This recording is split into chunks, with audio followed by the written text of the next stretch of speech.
Welcome to Kentucky. It's time for the Highline Racing League to head back to a circuit we haven't been to in several years, but it's a great thing we've returned once more to Kentucky State. Often underrepresented and underappreciated, the Highline Racing League is back in Sparta tonight for race 3 on the campaign, the Cookie Cutter 120. Lap counts coming in at 120, mileage just a bit over, and once again, you're going to be seeing a fine, action-packed event with some of the best drivers, 30 plus of which registered for tonight's race. This mile-and-a-half circuit is symbolic of course, everything intermediate racing stands for. You could go to many circuits and find similar characteristics to Kentucky when it comes to its racing. The amount of banking it has, the speeds, the shape. It's a tri-oval. It's got moderate banking between 15 and 20 degrees. And of course, there's multiple grooves of racing which are applicable. The special charm of Kentucky, in large part, comes to its location. Kentucky, a beautiful state, of course, one of those underappreciated landlocked territories in the United States. We don't often go racing any longer because the NASCAR Cup Series and its company have left this series abandoned. But tonight, the Highline Racing League will do it justice, and it is great to be back. I'm your host for tonight's broadcast, David Troitz, commentating and producing. If you were with me from the Iora Cup Series broadcast just a few minutes ago, or you're tuning in for the first time tonight, welcome you, and we hope you stick around. Practice right now on the move with about 7 minutes remaining. Let's take a trip downstairs to the virtual Kentucky Speedway and see exactly what's going on as the field is still settling itself in. And it is loud here from Kentucky with the sound of 30-plus drivers once again looking to keep the momentum strong. This season has been chock full of great racing already, and we're hoping to see more as the season progresses. Interestingly enough, let's talk first about the conditions of this event. One condition we don't often speak of is where the server is located. We're connected to Australia right now, which doesn't often happen in a field of 90-some% Americans, but tonight it looks like drivers might be dealing with some different factor of netcode. Hopefully it doesn't come into play as anything too important, but just an interesting tidbit to throw out there. We might see some different racing as a result. Tonight though, weather is mild, maybe not for the track temperature, but the ambient temp is coming in at 84 and the sun is shining. So for that matter, you're going to feel these drivers, of course, going up and down the track, trying to understand what the right moves are. As Connor Holden is going to go sliding big, the 81 machine going to end up on pit road, but straightened once again. So far, the team to beat in the championship, well, it has been, simply put, Swamp Motorsports. DJ Stagner, who has not yet gotten a lap in, he's coming out of the track right now. He won last week in Nashville, and I'm sure he would love to do it all over again. As the 64 once again gets on the way here, DJ is going to try to set a good lap with 5 minutes left of practice remaining, and he's hoping to keep the momentum going for teammate Ty Smith, Connor Holden, and Ryan Potter, who have so far been the best drivers on the campaign to this point. Austin Bloom's second quickest right now in the session, but nobody's a match for J.R. Houston. Houston once again back. He's in a part-time campaign, sharing his sim rig with Ryan Hines this season. And it is JR getting a chance to race on this Thursday night, and he's got himself the fastest time. He's the quickest Toyota of all of which, and you can see on the board here, it's a long, long list of Chevys and Fords. The few Toyotas which have come out to bat tonight, they're quick, and Houston is one of which, perhaps the most impressive so far. Tyler Hampton going to be just behind. Drivers still settling in. These lap times might not matter all too much, given the fact that we are still getting accustomed to Kentucky. The circuit was picked some 30 minutes ago, and there was a few circuit complications getting in, so extended practice has been given to drivers, maybe some of which can forge their own destinies tonight as the quickest, but don't expect everything to be indicative qualifying and the race to come. Austin Bloom rather fast. Chad Winstead, your defending champion, down to the inside as he makes contact with J.R. Houston, and both of which will have to head down a pit road once again. Let's take a ride on board now with the 21 of Kendall Kerr and see what's going on inside the cockpit, one of our fastest drivers in practice.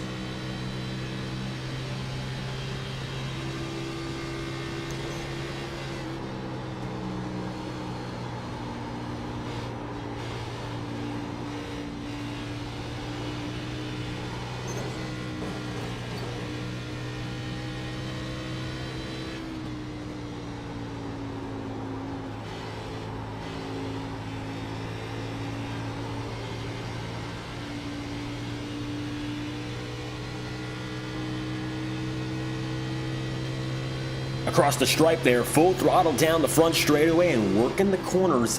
A lot more of that very conservative, shall we say, use of the brakes. Not going to be on it all the way, but definitely going to have to let off quite a lot as these corners are not too forgiving here in Kentucky. Banking isn't as much as its other intermediate comparisons or contemporaries, and that's going to allow for a lot of wide racing. Multiple grooves going to be used throughout the corners, maybe even more so than what we see down the straightaways. Drivers forced up high, drivers pushing it down low. Expect the bottom to be preferential tonight. I would not be surprised to see drivers maybe trying to work the middle, but it'll be rare.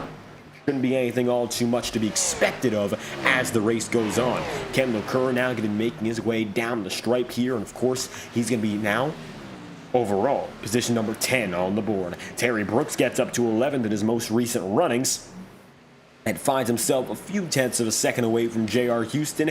Houston's still going to be the quickest driver in the final minutes of practice here, and that looks to be somewhat constant. Nobody else can have much chance to sort of challenge him.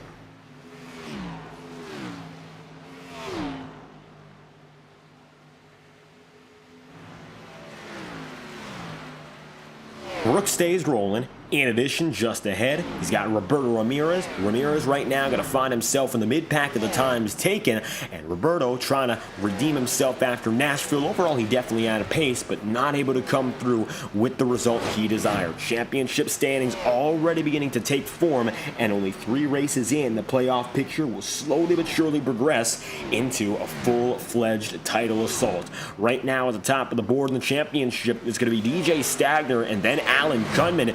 DJ, of course, riding the wave of that major victory. One other driver who we're going to see up and in front, who unfortunately doesn't appear to be with us tonight, is Sebastian Miller, who's been fantastic in these opening races, has just not been able to get a win with 2 top 5s to his name. Lucas Lodato's the biggest mover in the championship after last week. He moved up 17 places in the title picture. Scott Wheeler moved down a total of 21 after last race. So that goes to show we are seeing radical moves being made. Just the matter of attendance that makes everything happen, let alone success and performance. It looks like Tyler Snyder's still down on pit road, as are the majority of the pack now. Wheeler still is, and Jason Harris is not. The title battle overall, you're going to see the top 10 drivers are still spread out within some 30 points, so nothing all too crazy just yet. But as the races go on, you're definitely going to see that spread become further and further and further. Top 3 drivers within 8 points, top 5 within 16, top 7 within 22. Then Brad Kress finds himself 28 back as it stands in position number 10. J.R. Houston, the fastest driver here in practice as we move on to our 5 minutes of qualifying. Houston, top of the board with a 31.559. Good for the fastest time in our opening session, as we're going to round out practice today and move on to qualifying for tonight's events.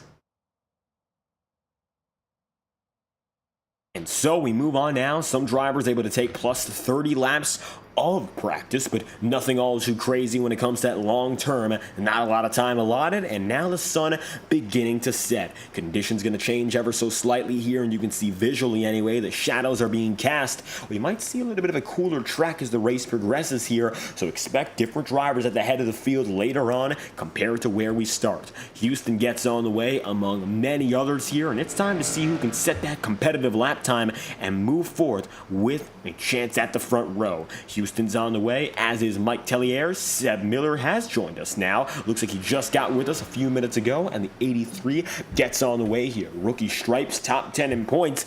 Seb has been the most consistent driver in these opening 2 races, and I can imagine that if the pace is any indication of what's yet to come, Seb Miller is due for a race win. Let's see, though, where he starts tonight, because, of course, he finds himself not the quickest in practice. He actually found himself in the bottom half of the order in practice anyway. So his speed wasn't all too telling of what he has in store. However, now for Sebastian Miller, he's going to get back on the way in that number 83 and look for a higher position in qualifying than what he got out of practice. Alan Kunman, second in the championship, also running this brand new look. SP Designs coming to the table with a beautiful sunset paint scheme, and all their drivers going to be running it tonight. SP, the number 8 machine, of course, Kunman going to be sponsored by, and SP Motorsports, also a major group. They'll have a different look tonight tonight as well. Brad Crest jumps up to the pole position now with Seb Miller up to third. Dylan Poteet also grabs that top spot, and only for Chad Winstead to take it by less than 1,000th of a second. Here comes Lucas Lodato. Lucas now going to get that top position for his own, and 31 thousandths of a second puts Lodato up on top.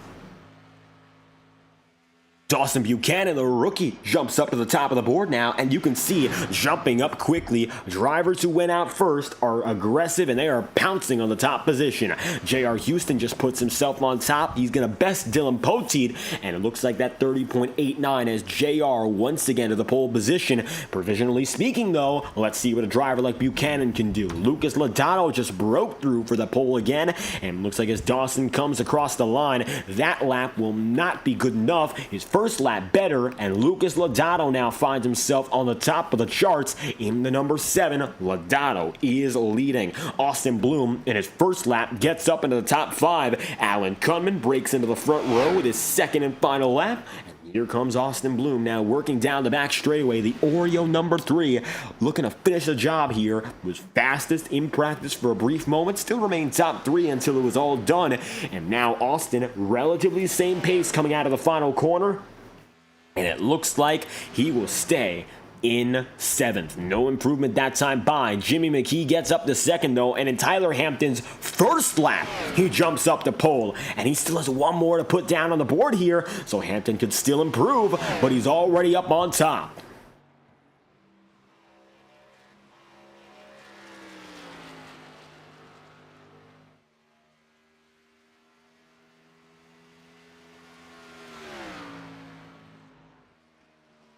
Hampton, pole position, and comfortably so. He's got himself now ahead by 61 thousandths of a second. Michael Deitch, who raced earlier tonight in the Iowa Cup Series, finds himself out of pit road, and it looks like his run in qualifying has concluded. He is 26th as it stands, about 0.6 of a second off the fastest time. Corey Blevins going to be in 28th, Dalton Beer in 19th, now down to 29th as more drivers have taken those laps. Jason Harris is the only driver so far that has not attempted a lap. That's going to change here. He'll be the 33rd and last of which to get on the way. As Jason does so, he's going to take 2 laps here. His first lap has only just begun, so let's see what he's got in store for us here as he makes his way out of the first corner. Jason's pace going to be a few tenths off his average lap speed, it appears, so definitely looking to improve upon what we've seen so far from the 88. Jason finding himself as one of the lowest seeded drivers when it comes to iRating in this field, but that doesn't mean all too much. It's very close spread. He'll get up to 32nd on that opening lap, and now looking to improve further. Jason taking the final lap of qualifying tonight and occupying the 32nd position. Could get up and outside of the top 30 here as he's quicker by 0.3 of a second, working down the back straightaway. This lap could be good enough to get up in about Michael Deitch's range in 28th, 27th if all stays well, and it looks like with plowing down the inside, Harris does pull through, cuts enough of that distance, and does not make it to the line. So Jason is going to stay 32nd, and qualifying has concluded. DJ Stagner grabs the pole position. And talk about a final moment showstopper there. Stagner gets up to the front, watching with Harris there, but it looks like DJ gets the job done, and Tyler Hampton is going to be in 2nd instead as drivers line up on the starting grid for 120 laps here from Kentucky. There's Tyler Hampton, but of course the man next to him is the man that leads the field tonight. Let's take a look at your starting grid from top to bottom, kicking off with the 64 of DJ Stagner, who leads the way here in Kentucky. DJ's going to find himself advantageous over Tyler Hampton there in 2nd.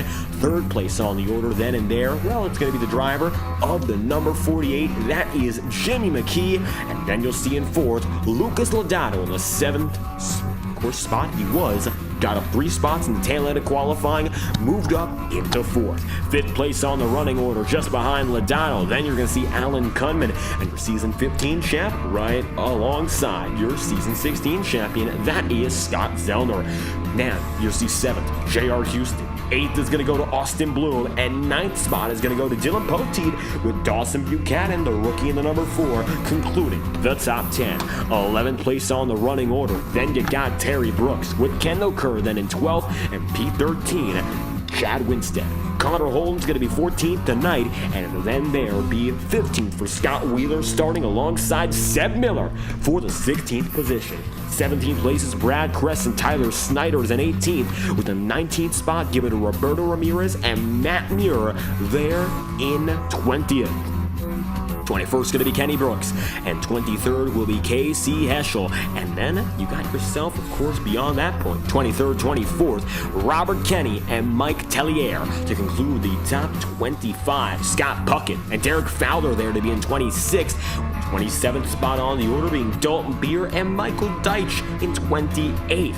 P29 and P30, Corey Blevins and Matt Owens respectively. Then you got your last 3 drivers, Colton Gardner, Jason Harris in 31st and 32nd respectively.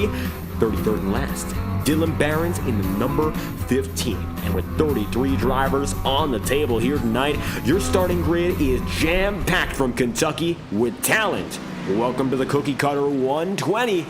DJ Stagner, who won last week, is looking to lead the way here now.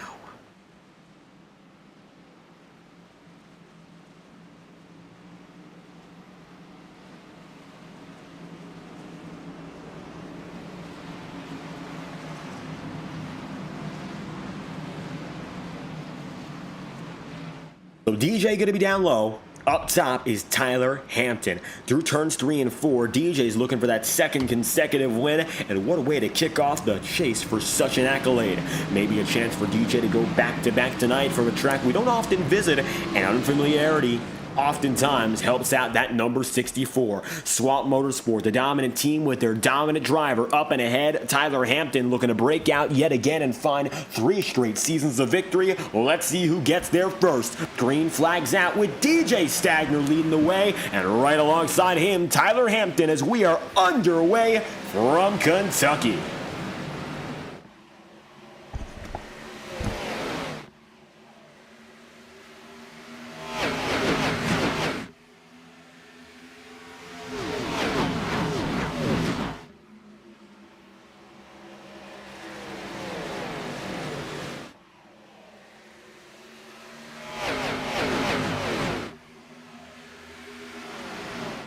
DJ's got the opening lead, lap 1, and already he's got himself out in the head. Take a look now at a guy like Alan Cunman fighting side by side with Lucas Lodato and taking it nice and easy to open up this race. Everyone's spread out rapidly. You can see now 2 by 2 might be a little bit more common further on back, but otherwise everyone going to keep themselves a good distance from one another, and good to see. We don't want to have any trouble, as you can see now.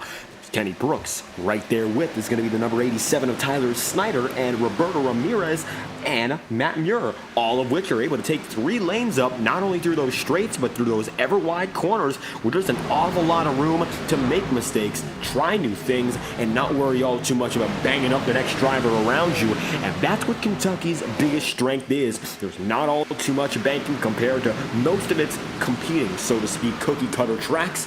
That's the edge these drivers are going to be given when they work with this circuit on a week-to-week basis, or circuits like it anyway, finding out the differences between cookie cutters and all those different tracks alike. DJ Stagner able to break out to that nice race lead, but with them, here comes Tyler Hampton and the number 5 already making gains in a runner-up spot.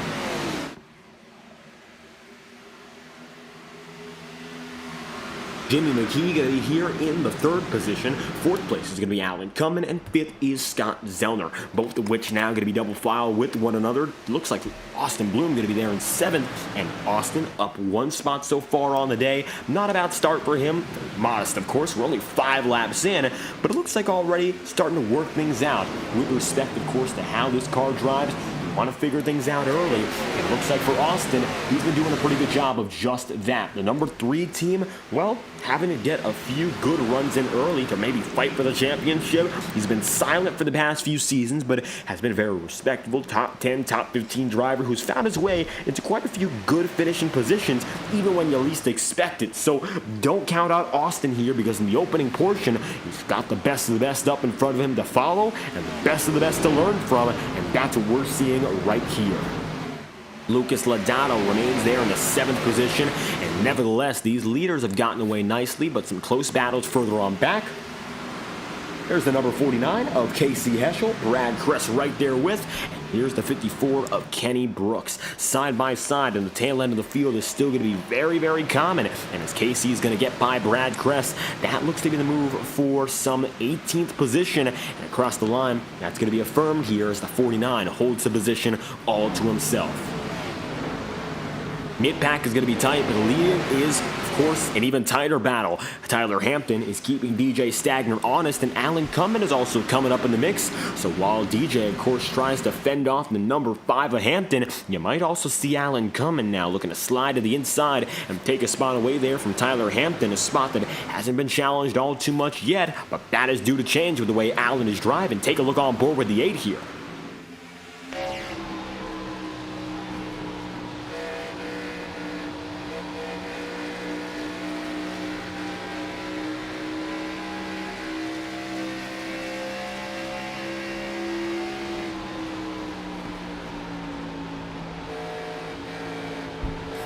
Allen going to take it about a half a groove up and decide to do something a little bit different, hoping to get a better run off of the corner here compared to Tyler Hampton. He ends up just about dead even, but he's definitely trying to experiment here to find what's most sustainable when trying to go for a pass, and that's not going to be sustainable. Allen coming up in the wall and jammed up high. He's going to lose some 6, 7, 8 positions all at once, and that's going to bring Cummins all the way back down to the 8th position for now. And let's see what happens up next here as drivers are due to get with them.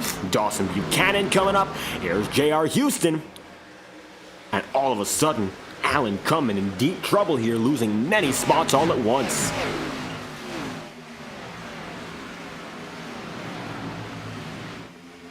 Simply put, bad news early. Alan Cummins doesn't fall out of the top 10, but in all honesty, that's a little bit of luck that kept him up in that position. So he finds himself now all the way back in the 8th spot, and Tyler Hampton, less to worry about behind, more to focus on up in front. And you can see here, he's within 1/10 of a second of DJ Stagner, and it's remained that way since the jump. Perhaps not too worried about getting up to DJ Stagner, but more so focused on when the right time is to do so. Tyler's going to find himself on the tail end of that number 64 and keeping himself oh so close to making that move. We'll see when he decides to make it, if it's right to do so now or to wait just a little bit longer. And patience remains key as drivers continue to progress here lap after lap. Number 5 machine Tyler Hampton has gotten to break away, as has DJ Stagner, but the rest of the field remains tight to each other. Look back now to where Scott Wheeler is with his company. He's got Chad Winstead, Terry Brooks, many competitive drivers such as Connor Holden all around. And these are the drivers who have not yet separated themselves from the field and instead are now getting up in a really close racing atmosphere and might begin to fend off one another if they want any chance of making gains.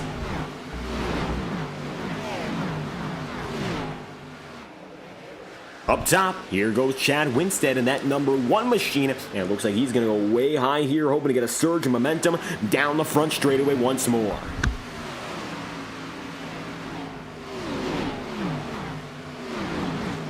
Little comes of it for Winstead. He remains in 13th now, watching as there's Seb Miller just below him, and then from there's Dawson Buchanan, a rookie again, and there's Connor Holden in the 81. Swamp Motorsports has remained the story of the season so far, and it looks like, once again, they are the race-leading team, but again tonight, Swamp, with a different reason to be mentioned, well, it's when it comes down to it, Ty Smith and Connor Holden alike. Connor going to be racing with us up at the front of the field. Unfortunately, don't have Ty Smith with us. However, it might be due to what's going on for the 81 machine and the 18 and family, as tonight celebrating a, unfortunately, recently departed loved one. For Ty Smith and for Connor Holden alike, Just got word that tonight going to be a special paint scheme for them, and as the race goes on, they're hoping to continue carrying in the memory one of their recently departed family members. Take a look on the hood here. We might be able to give you a little bit more information as we ride on board with Connor Holden.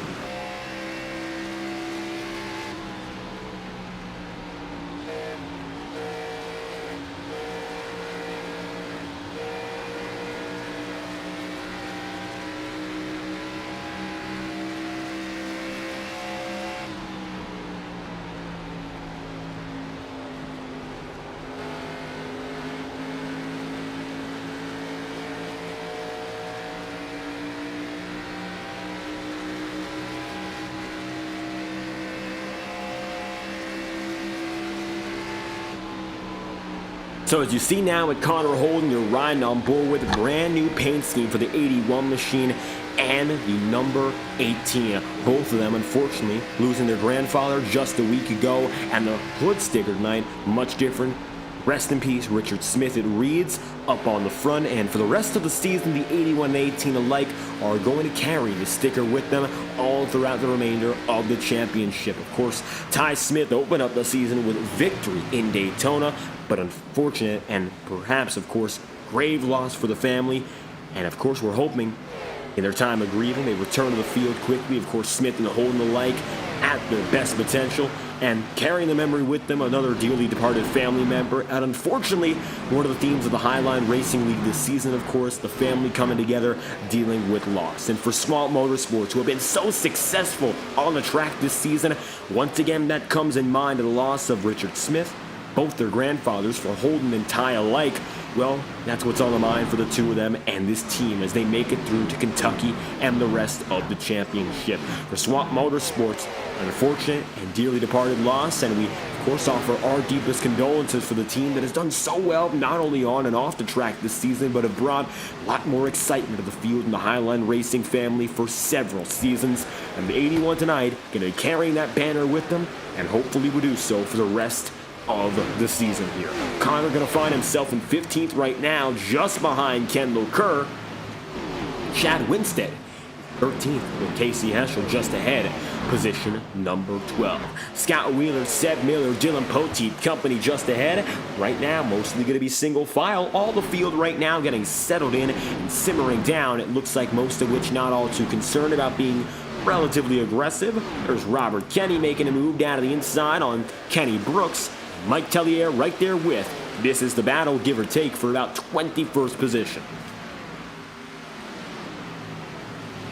Right now, Kenny has the spot they're all chasing. Robert's going to try to find it, and right now, Roberto Ramirez finds himself mired further back. He started in 19th. He's down to 24th, and admittedly, he's not found much success gaining tonight and has only fallen further back, lap in and lap out. 20 laps in out of 122 this point here, and there's Scott Puckett as well. 25th to 25th he's maintained all throughout this event. SP Motorsports coming in with new looks this season, and of course we saw for Alan Cummin getting that brand new paint scheme. A similar look for Sebastian Miller as well. You look up to Seb, and the sunset look is on for the 83 and the 8 alike, but a little bit more for SP Motorsports there further back in the field. There's Derek Fowler in the 53, not to mention Dylan Barons, who was 15 laps down, did not start with us tonight. However, Fowler, Matt Owens, who's running in 26th, and Scott Puckett 25th. The SP Motorsport crew maybe not having as much success as their sponsored drivers today. Nevertheless, they're contending solidly in the back half of the field and looking for opportunities as this race progresses.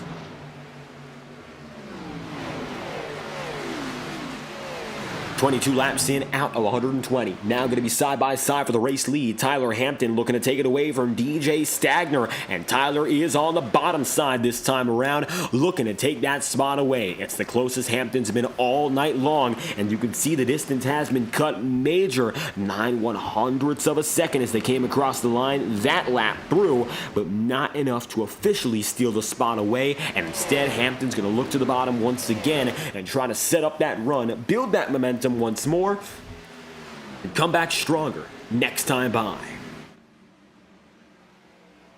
Tyler, of course, has an opportunity for his first win of the season here. His last win came as the season 17 finale. Hampton has won the last 2 consecutive finale races, so one thing's for certain, Tyler Hampton knows what it's like to get it done in some of the more important races, but he has not been able to get there as a championship contender in his own right, and that's perhaps been the bigger weakness that he's had to face so far. He's not been up there later in the season to go out there and contend for a title. Season 17, his full-time rookie debut, very promising. He had speed in spades, but it all came down to guys who were just a little bit quicker all throughout, and of course, one of which ended up being your champion in Chad Winstead. You saw with them Adam Bozzi, Scott Zellner, familiar faces, oftentimes able to get it done, and Hampton, maybe only one rookie mistake all throughout the season that, could have cost him the championship. You remember the incident between he and Jimmy McKee late in the season, I believe it was at Kansas, and a twister of sorts occurred when Hampton got involved with him, and then Hampton got spun right back. And well, Tyler's been chasing a chance at victory ever since. He's only gotten there to victory lane once since. And now here he is again, chasing down DJ Stagner, looking for the win once more.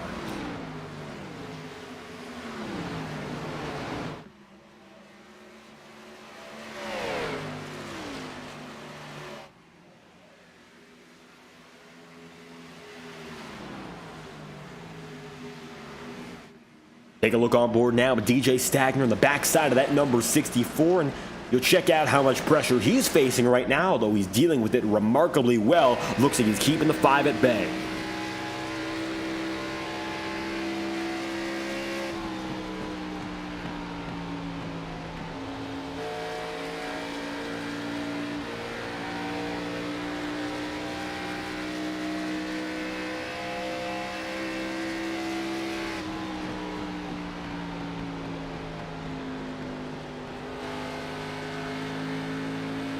Stagner with 17/100ths of a second. The advantage has held on only to see Hampton tag the wall for the first time, and it looks like Tyler making a minor, albeit big deal mistake. We'll see how much it costs him, but it is still a big deal regardless of how small that tap was. Going to send him a little bit off course, lose about 1/10 of a second of momentum, and in tow, here comes Scott Zellner, who's going to be in third and still is gaining. From that time by, Scott was able to run a 32.558. 1/10 of a second faster than DJ Stagner and about 3/10 quicker than Tyler Hampton. So maybe now Scott Zellner, who was able to preserve his stuff in the opening portion of this race, first 20 laps, he was far out of the picture. But now he's faster and coming up on your top 2 drivers. Perhaps he is the favorite to make the next move and take that next step for a chase for victory. And it looks like now it's becoming more and more obvious indeed that Scott Wheeler might not be there, but one of the 4 horsemen definitely is. That is Zellner, and he finds himself now leading the way for his teammates, and third overall, chasing slowly but surely the back end of Stagner and Hampton alike. Close battle further on back. Dylan Poteet going to be here with Alan Kunman. Season 15 champion got Dylan Poteet all over him here, and Dylan, he knows what it's like to win on all sorts of circuits. He's got himself multiple victories, short track in North Wilkesboro. He got that victory, of course, you might remember what it all came down to in Phoenix in Season 16. Season 17, multiple races, Dylan was competitive, and he's looking to go back at it again in Winner's Circle, a driver who's been with us for several seasons and several years. Dylan knows what it's like to be competitive every which way and every place. Alan Kunman knows that feeling all too well, but Alan, despite his 2 victories in Season 15, which eventually collected him the championship, he's not been able to find victory lane all too much since that point. Season 16, simply put, did not go his way. And overall, from there on out, what happened with the championship race in Season 17 simply wasn't his either. While a top 10 to top 15 driver year in and year out, Allen has not found victory lane at a high rate, and the championship, his crowning achievement, might be significant that it comes few and far between, but it usually comes at the right time for Allen, so we'll see if he finds that right time once again. Tyler Hampton right now going to find himself still second, and look a little bit further back, you will see Sebastian Miller and company all around one another here, still in the fights.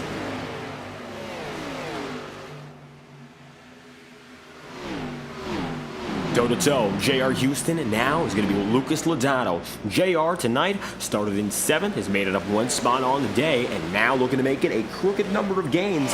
Up 2 would be the end goal here. At the line, beating and banging, Lodato's going to move up and JR is going to move down. Looks like nothing malicious anyway, but it's going to help JR Houston making the move up to the runner-up position. Take a look at that number 20. It is now JR in 5th.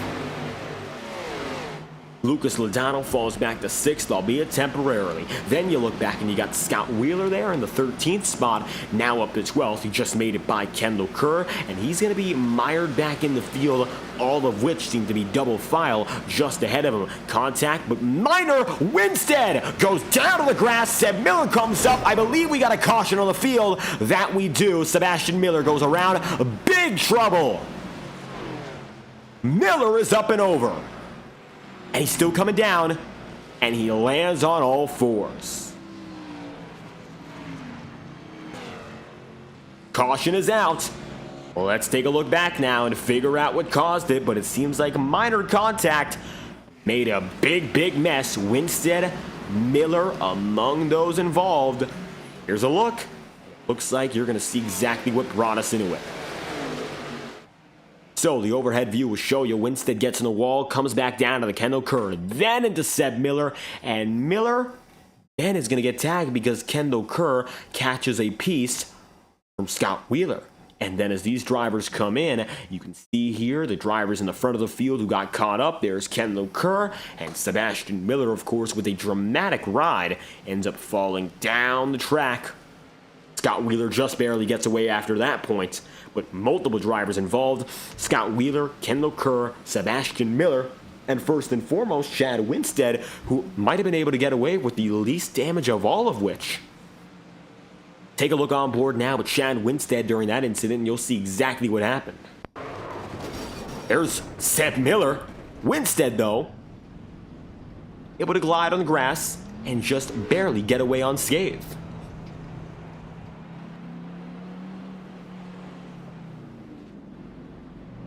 Ironically, getting turned might have been the best thing that happened for him in that sequence of events. And so the caution's out for the first time tonight, 35 to 36. Laps in out of 120. Pit road going to be fully occupied now as drivers make their way in to kick off their strategy runs. There's DJ Stagner and Tyler Hampton. The top 2 have been competing for the front spot all night long, and it looks like they're due to do it again.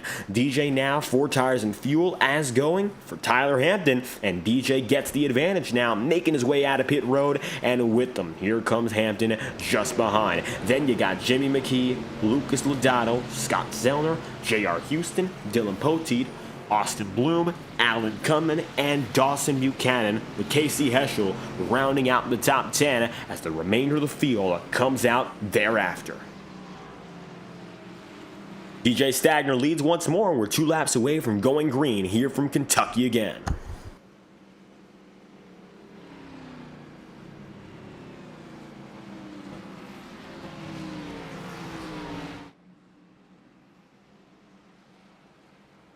Top 2 drivers remain the same. It looks like actually JR Houston gets the biggest gain of which, not maybe when it comes to position, but certainly when it comes to impact here. He's up in 3rd, and he can definitely play a role in that race-leading fight, which is now just ahead of him.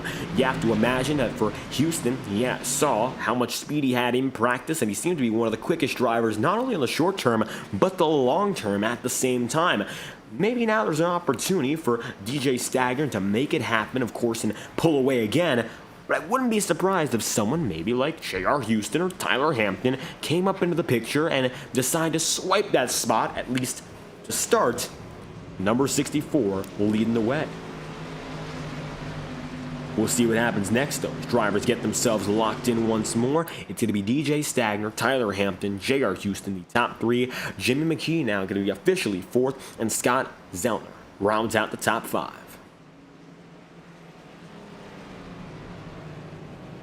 Now, this most recent incident definitely going to alter our pit strategy as well. This is our first pit stop of the day for just about the entirety of the field, and so all of these drivers have decided to go down a pit road once, voluntarily, of course. Now, green flag pit stops or whatever else would influence the rest of the race. You might see it as a one-stop race, of course, from this point, where drivers would come in at maybe lap 70, 80, 90. In all honesty, with 90 laps left on the book, or more so 80 left, you might see drivers come in the next 35 to 40 laps and then try to go the rest of the way.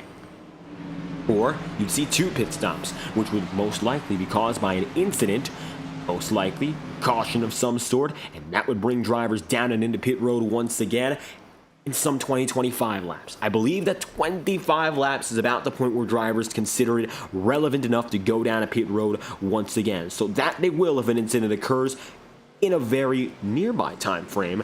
But anything further than that, definitely going to come in. Anything before that point, highly unlikely. So DJ Stagner with 1 lap to green, going to be leading over Tyler Hampton. And it looks like 1 retiree so far in Sebastian Miller due to incident. Dylan Behrens was not able to make it to the green flag.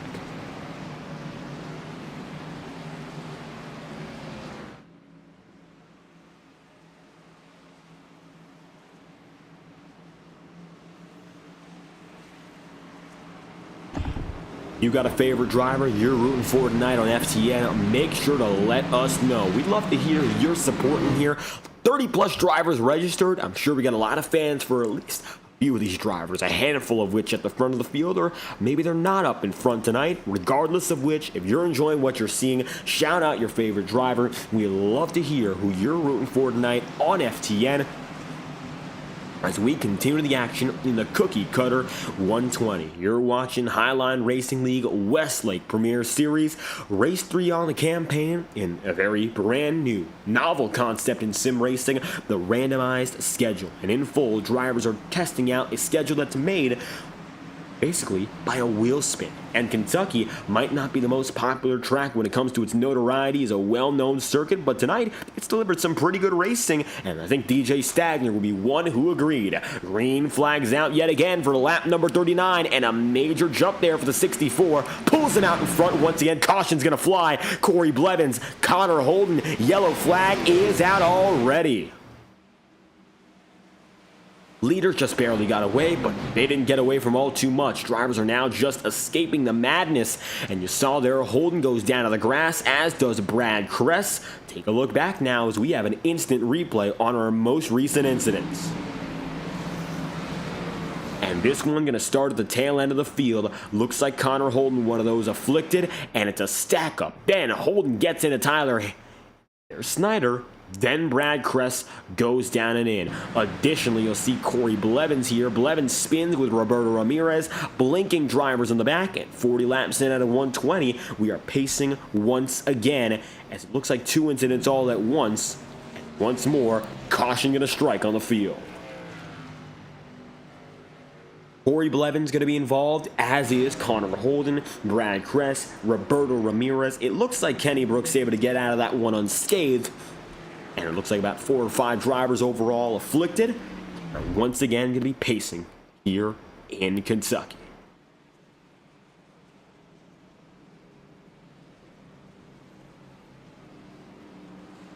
Cautions breeding cautions to kick off the night here. It looks like we had a nice 35 lap run under green, but now trouble, it ensues yet again. We should be going back green to about lap number 43 now with all that we're looking at, and hopefully from there on out we can bring more green flag racing to the table.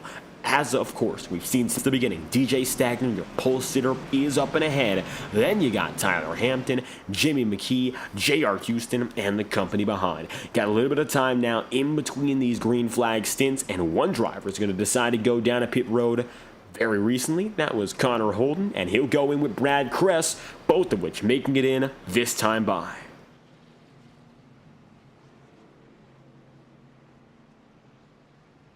The pit stop service has once again put itself into the favor of some drivers with damage. There's Matt Muir also made in the number 70. As Matt goes through, so does Michael Deitch. And now it's going to be all about what's next on the table for these drivers who have damage.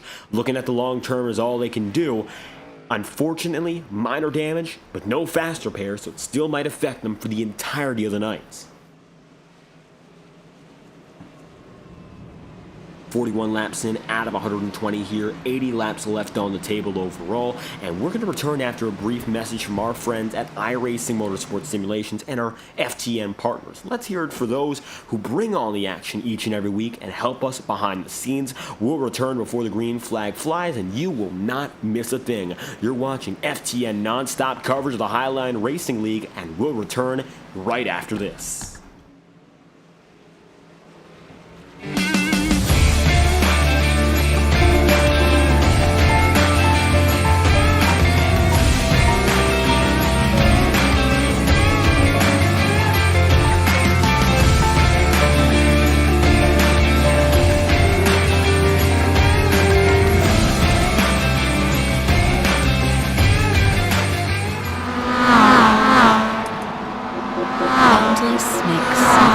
Felt. It will not be ignored. We're helping turn ideas into reality with a wealth of building products that take every architectural style to the next level. This is what it's like to imagine, build, and transform anything we want into exactly what we seek. This is what it means to be boundless. This message is brought to you by the rebrand of Throttle Graphics and Designs. This publication may not be reposted without the authorized written consent of Throttle Graphics and Designs. NASCAR Camping World Ford F-150. NASCAR Xfinity Ford Mustang. NASCAR Cup Series Next-Gen Ford Mustang. Arca Menards. This has been the publication of the redesign and rebranding of Throttle Graphics and Designs. This message may not be reposted, republicated, or rebroadcasted without the authorized written consent of Throttle Graphics and Designs. Thank you, and thanks for your time.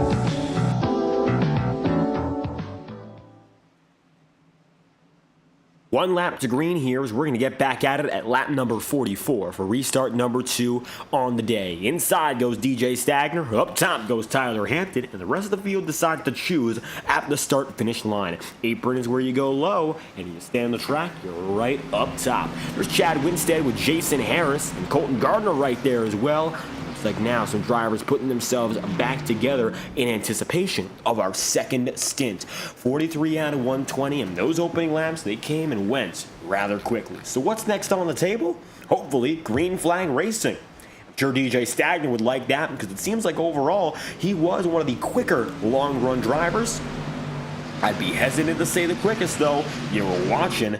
Scott Zellner is rapid fast too, and I think he's going to give DJ a run for his money now that he's in a better position. Of course, he started in 6th, but he's made it up one position, and one spot was the difference between he and Tyler Hampton. One position can make an awful lot of change in a race like this. Don't expect it, maybe not, but it could happen here that DJ Stagner and company find Scott Zellner as their biggest threat rather than one another in the coming laps here.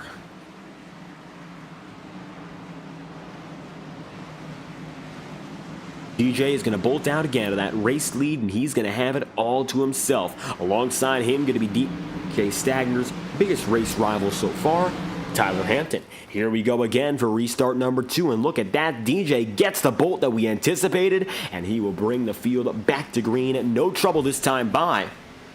And the rest of the field bundled a little bit tighter in smaller groups as DJ Stagner breaks out for restart number 2.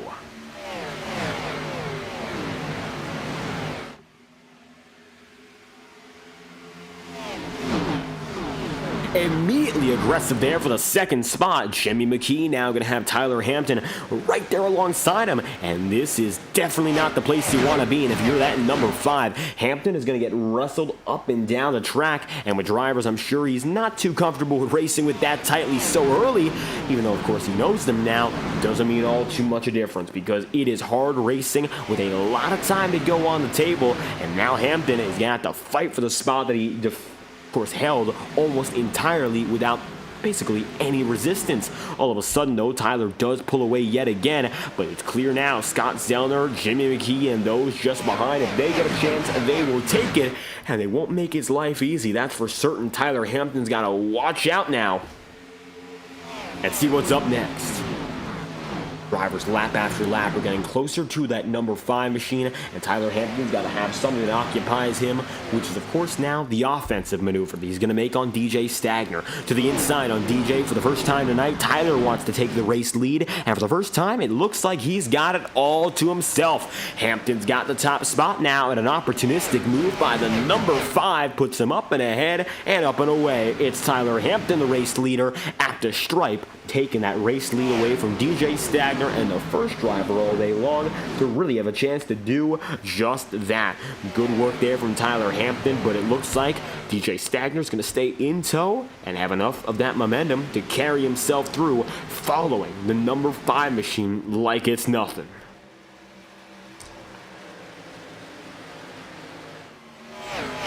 Lap in, lap out, drivers getting close to that wall, and even though they're going from different places, they end up in the exact same position. Up top, out of 2. Up top, out of 4. But many drivers have decided to approach these turns much differently, some of which go down to the bottom, most of which do in all honesty now. You can see that grip strip becoming a priority. Dalton Beer going to be a little bit further back right now as we take a look at this battle. There's the number 38 machine, and now you're watching as Chad Winstead, Matt Muir, both of which decide to take it to the middle, and Chad Winstead actually takes it up to what looks like the 3rd groove rather than going all the way down to the bottom and keeping it on the furthest inside line. It looks like the priority instead is finding momentum for Winstead rather than going for that preferred groove. It looks like he's making something happen on a groove that isn't necessarily dominant today. But look at that. Winstead has gained several tenths on Matt Muir, and right with him, Connor Holden. So it looks like doing something right. That hasn't been able to get away from Connor Holden just yet. They look dead even regardless of the fact they're running significantly different lines. And number 70 ekes out a minor advantage at the line for lap number 50. We'll see what happens next, though, as the 81 of Connor Holden tucks right in. To the bottom side he'll go. And the number 70 here of Matt Muir stays right there with them. Still no give, no take. These drivers seem to be in about the exact same position regardless of what we've seen all race long.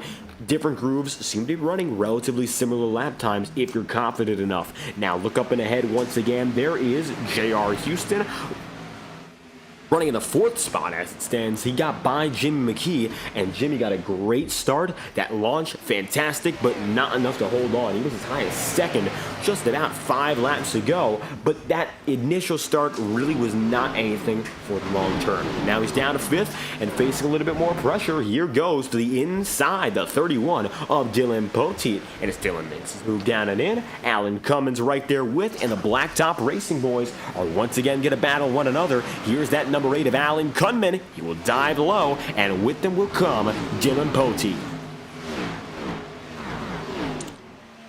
Allen's going to give enough room for Dylan to try his own thing and go up to the middle groove instead. Maybe not going to directly copy the number 8, but showing there is a path to make moves and taking it around the outside. Alan Cummins going to try to do something different, but to no avail yet. We'll see who really gets the best of it here as Tyler Hampton and that number 5 leads 50-plus laps in. Coming across the stripe, lap in, lap out. It seems clear as day now that drivers are figuring things out fast. It looks like, even though we just went to this track for the first time opening practice an hour and a half ago, we're running consistent laps, lap after lap, under green. Minor incidents might have bogged us down early, but now I think everyone's got themselves in a nice groove that should hang and handle for the rest of the event. Dylan Poteet not going to be in the mix any longer, but we take a look just behind him. Here's a look at Lucas Lodato. He's got Dawson Buchanan and with them Austin Bloom going at each other, and it looks like now Lucas going to hold up both drivers. Buchanan now goes to the bottom side of Lodato, and no longer can Dawson be held back by 7 anyway. Matter of fact, in direct contrast, he's going to make the move and surge by the number 7 if all goes his way here. Making it across the stripe, Lucas Lodato should have the advantage at the line, but only just. Terry Brooks also going to be coming through here, and he's got himself tucked into the draft at that number 4.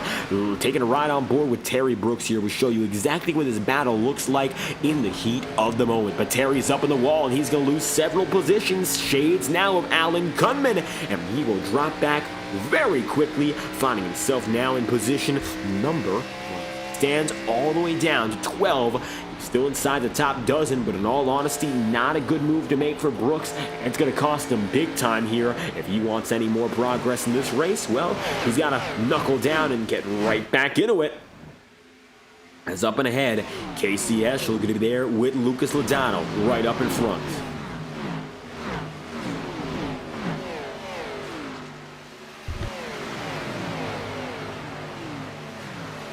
The gap between those top 3 drivers and everyone else behind, it is an astounding difference right now. You see Scott Zellner is, 6.5 tenths of a second off the leader?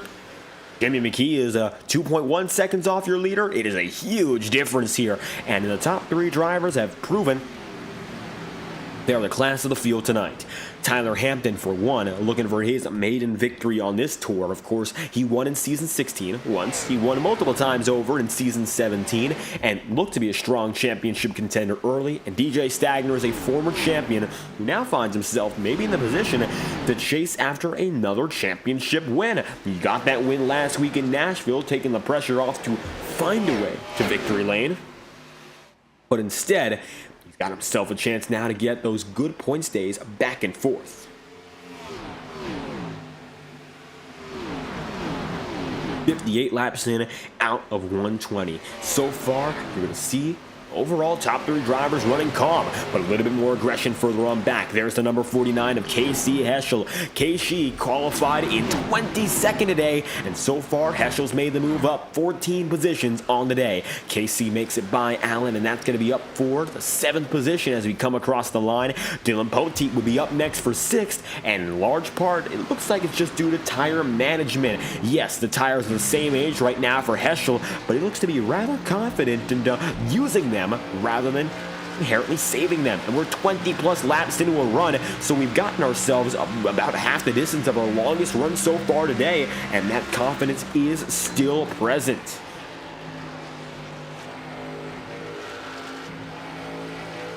Right now, KC going to be side by side there with Dylan Poteet. It looks like there's a clear chance for him to move up in a 6th here. At the line, the 31 stays top-sided, looking for more momentum from the banked front straightaway rather than the apron. But momentum be damned, the 31 loses the spot, and here comes KC Heschel up to 6th.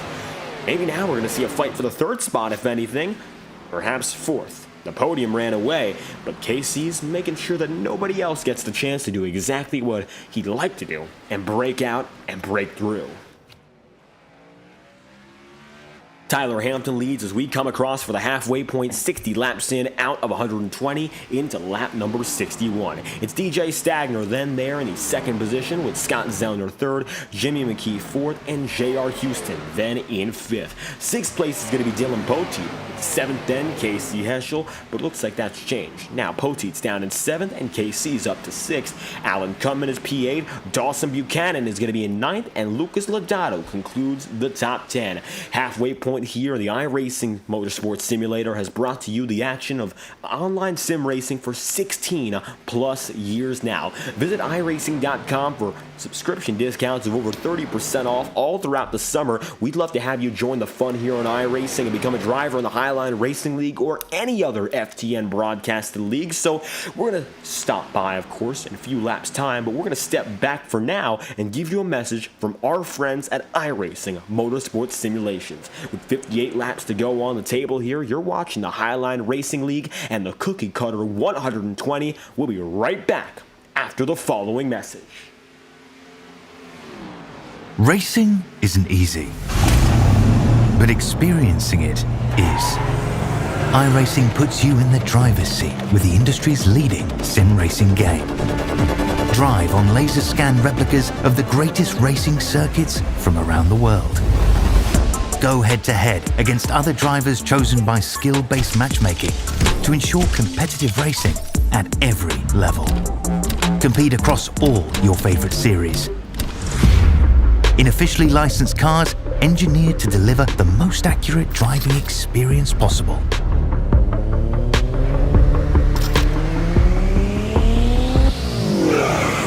Join a race or host your own with players from across the globe. Race against the computer or in a league with friends. Feel the thrill behind the wheel. Visit iRacing.com.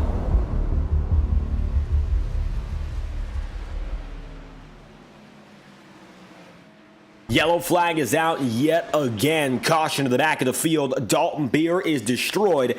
Let's take a look back now and figure out what caused our third yellow flag of the day. And the 38 machine of Dalton Beer going to be the prime involved driver here. So as we take a look back on this replay, up in the wall and major contact. Oh, that was bad news there, and the hits kept on compounding. Robert Kenny up in the mix as well. Looks like a multiple driver, Scott Wheeler too. They just found the wall at the same time. No other way to really put it there, and we're going to take a look back once again. Here's Dalton Beer, but watch from Scott Wheeler, who was behind both of which, and they all just seem to find the wall at once. Up one, up two, and up 3 and 4. And it looks like Colton Gardner gets a piece, but Wheeler's day is done. And the exit of turn 2, everyone goes high, as we mentioned. That's the shortcoming of it, because there's no other room to run, because everyone is using that racing room.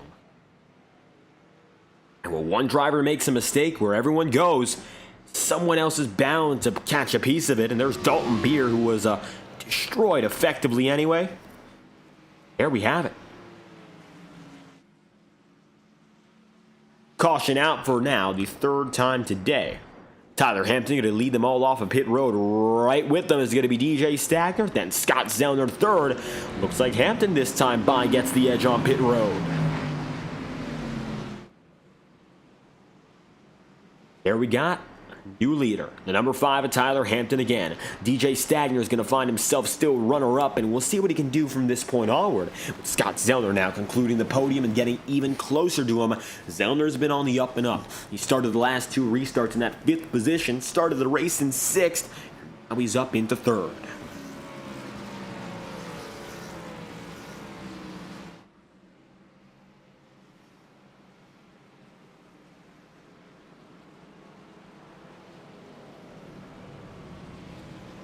Drivers roll slowly but surely, putting themselves back together. Looks like one driver who retires out of that incident is going to be Brad Kress. So Kress done for the day. Corey Blevins also retired recently, but it looks like he will keep on going. And the he we speak of, Scott Wheeler. He's still on pit road, as is Roberto Ramirez right now, 15 laps down, and Dalton Beer looks to be on pit road all the same, so hopefully these drivers can get back out there and maybe score a few extra points by way of attrition and just hanging on track tonight. We still have a total of 29 drivers who are on the circuit, and 30 of which within scoring range, because actually Roberto Ramirez is still multiple laps behind Brad Kress. And we'll see whether or not Roberto decides to back out of the race fully, but we just saw him there, and 42 looks to be out of the cockpit, so it's anyone's guess as to whether or not he decides to stay on the circuit with us tonight.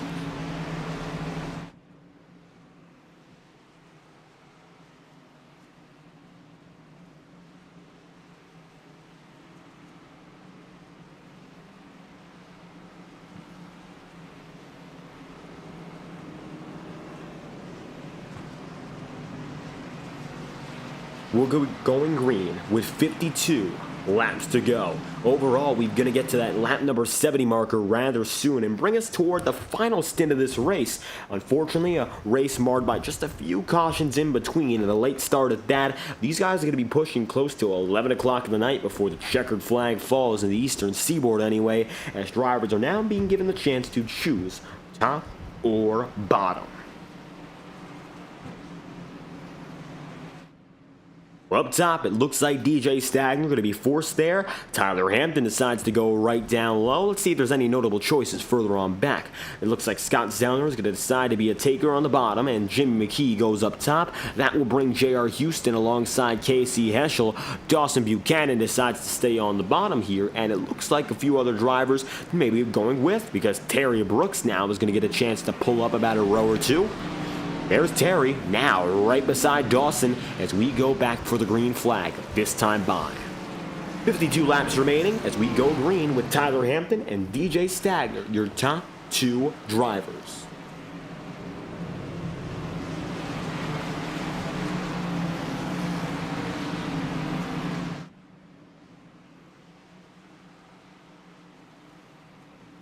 Now as the sun begins to fully set here in Kentucky, we mention it, from beaming skies to kick off the night. Now things are changing, and it looks like overall the difference clear as day. And ironically, that difference is the fact that it's now night. We'll be heading to lap number 69 this time around with the weather as nice as it can be. Now actually in the favor of the drivers even more so, we were seeing track temps above 120 Fahrenheit to open up the practice session. Now it's a cool 87 degrees Fahrenheit on track, 81 degrees when it comes to that ambient temperature.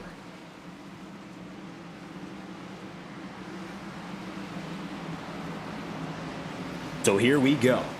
It's going to be time again for the drivers to grab the gears and roll with Tyler Hampton in control. Front of the pack looks to get away with a little bit of an accordion further behind, but Tyler Hampton pays no mind, and he will get the green flag all to himself, bringing the field back through the gears and up the pace with 52 laps to go. Green's on the way, but temporarily it looks like the yellow flag already out.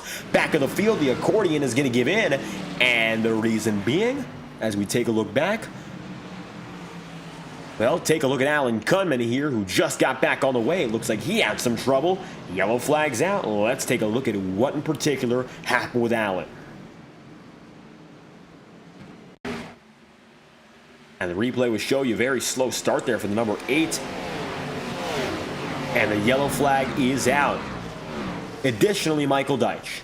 And it looks like Deitch is where the incident occurred, so take a look back in those final few seconds before the restart, and we'll bring you back for our fourth restart of the day coming soon, as this is now our fourth caution, and the accordion does stack them up, and looks like it catches out the number 17. Deitch spins, as does Connor Holden. Both drivers to the green flag. Can't make it there without incident.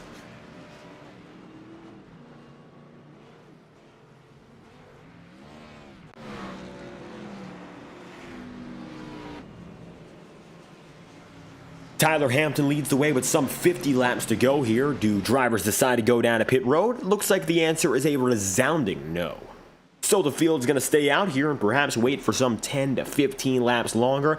We'll see whether or not that makes all too much a difference, as we are once again pacing for the fourth time tonight. Cautions have been breeding cautions, and that's been the biggest issue on the day so far.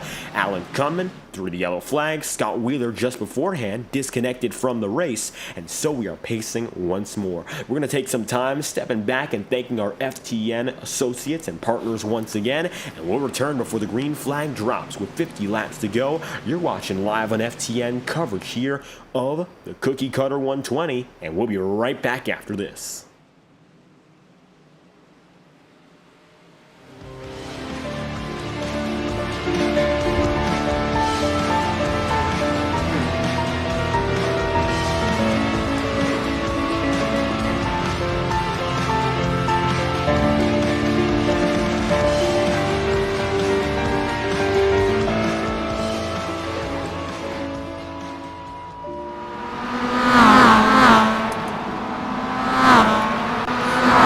Boundless makes its presence felt. It will not be ignored. We're helping turn ideas into reality with a wealth of building products that take every architectural style to the next level. This is what it's like to imagine, build, and transform anything we want into exactly what we seek. This is what it means to be South.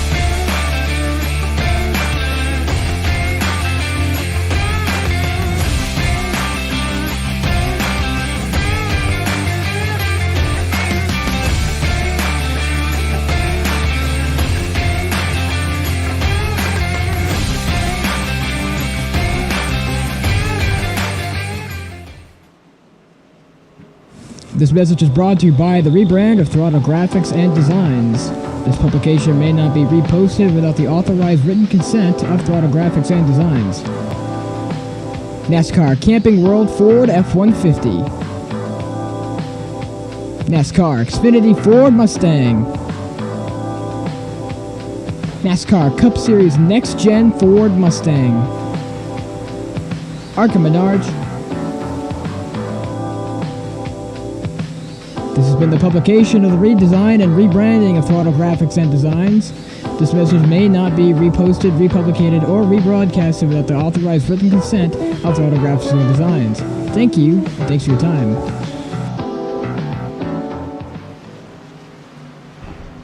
Coming back to green, what will be 47 laps to go. Tyler Hampton and DJ Stagner remains the juggernaut duo of the day. Welcome back to the Cookie Cutter 120. Top two in Kentucky have been as consistent as they come all night long. Let's see, of course, what happens first and foremost on this restart. Hoping, of course, that we can get away with a clean green flag jump.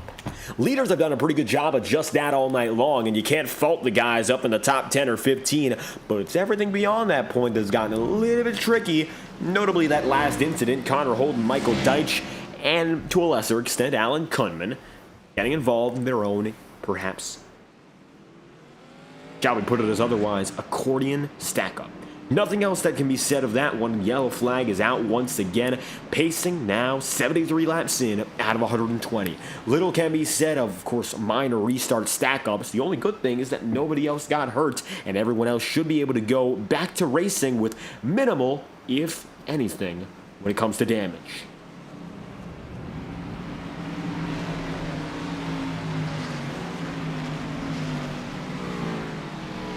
Scott Zellner and Jimmy McKee, they have been the best of the rest so far tonight. While they haven't been able to keep up there with the pace of Tyler Hampton or DJ Stagner so far, if there's anyone waiting in the wings, hoping for that opportunity to come to them, and it might fall in their lap if there's a problem just ahead, it would be these two. And I think Zellner might have the upper hand on Jimmy McKee, but McKee has some short-run pace that is intriguing, if not something to look forward to in the future of this event. Whether or not it will really hang on for anything longer than 5 or 6 laps is still up for debate.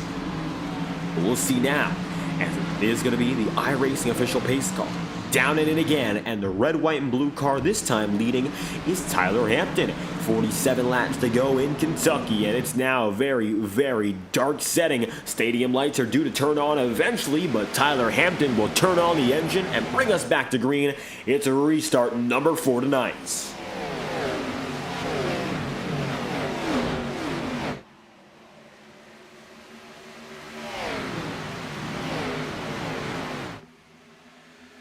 Top two drivers side by side. DJ Stagner is going to find himself working down low. It's the battle for the lead, and now J.R. Houston gets up to third. Let's see now what J.R. can do, trying to get in the mix himself. Although side by side, up in front of him, it looks like a little chance that Houston can get to move anywhere further. J.R. Houston now going to be there in third. DJ Stagner, Tyler Hampton, neck and neck, and it looks like the minor advantage in momentum still with Tyler. Nevertheless, DJ's led for more time than Tyler has, and has that experience fending off the 5 in a different way. And that's why you see here, DJ lunges down low, lets the inside carry him.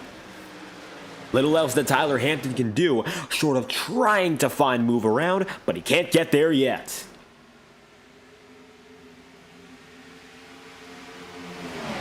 Trying to find empty space has been next to impossible so far for Tyler Hampton. DJ Stagner let him have that lead for some 20-plus laps, but it looks like now that both drivers are back on the same set of Goodyear rubber, it is not going to be as easy as Tyler Hampton might have predicted or expected. Instead, you see now that number 64 has itself down to the inside and is keeping it right there, not wavering in the slightest. J.R. Houston's going to be holding his fort, staying there in third, and he's the closest that anyone else has got, not even Scott Zellner having a chance. But now Tyler Hampton pulling through with a huge surge of energy on that middle groove. DJ Stagner falters, and the inside he's going to give up quickly, only for J.R. Houston to head down to the end. And here comes J.R. with Scott Zellner. Stagner might have just made the mistake of the race right there, and that's going to give up a lot of time all in one corner.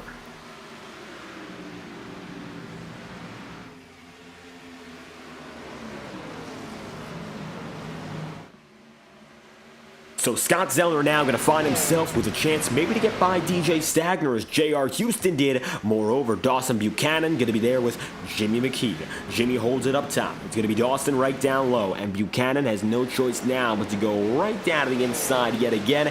It looks like the bottom groove holding on well for some long-term battles, but not having the speed any longer to push through to keep the position. You see there Jimmy McKee, another example of using the higher side to the better of everything. It looks like Jimmy McKee again takes that spot and keeps it ahead of Dawson.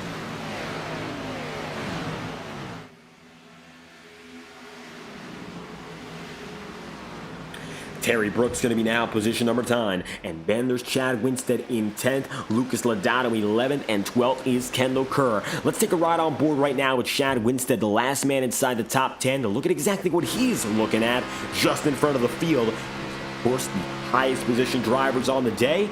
Winstead, of course, would love to be one of them in a few laps' time.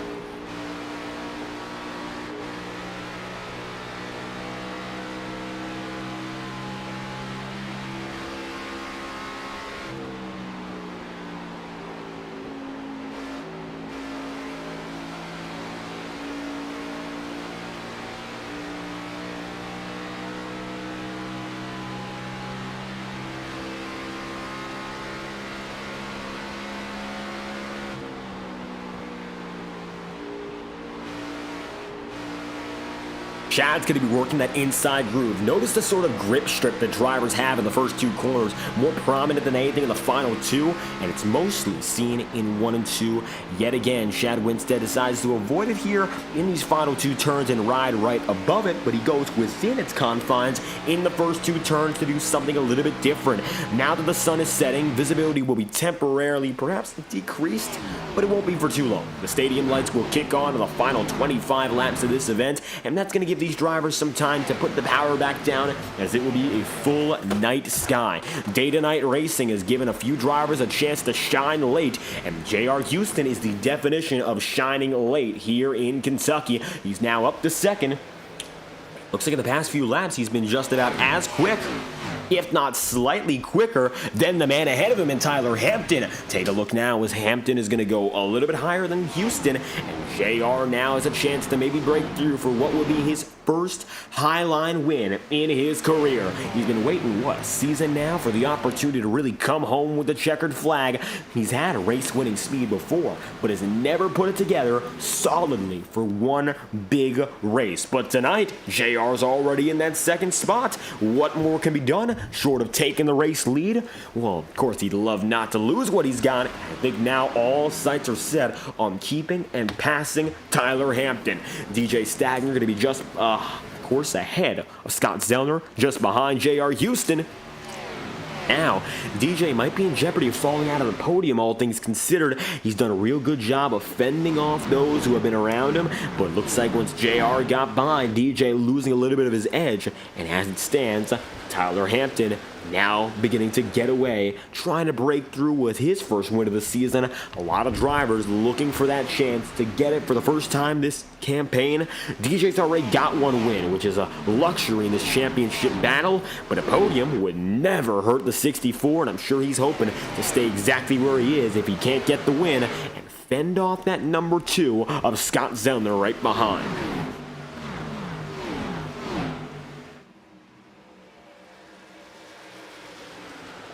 Now, with the championship that we have this season, it's a little bit different from other campaigns where drivers knew exactly where they were headed and what they were getting into on a weekly basis. And that might sound odd to suggest they don't know where they're going. Up next is a 3-wide maneuver, pulls DJ Stagner back to second. J.R. Houston falls behind, and it looks like he's going to falter and give the 64 back the runner-up spot. Now Scott Zellner is going to be just behind, and he's still not clear. DJ Stagner has to remain in the middle here. Zellner's down low. The low side didn't work for Stagner. It looks like it didn't work all too well for Houston there.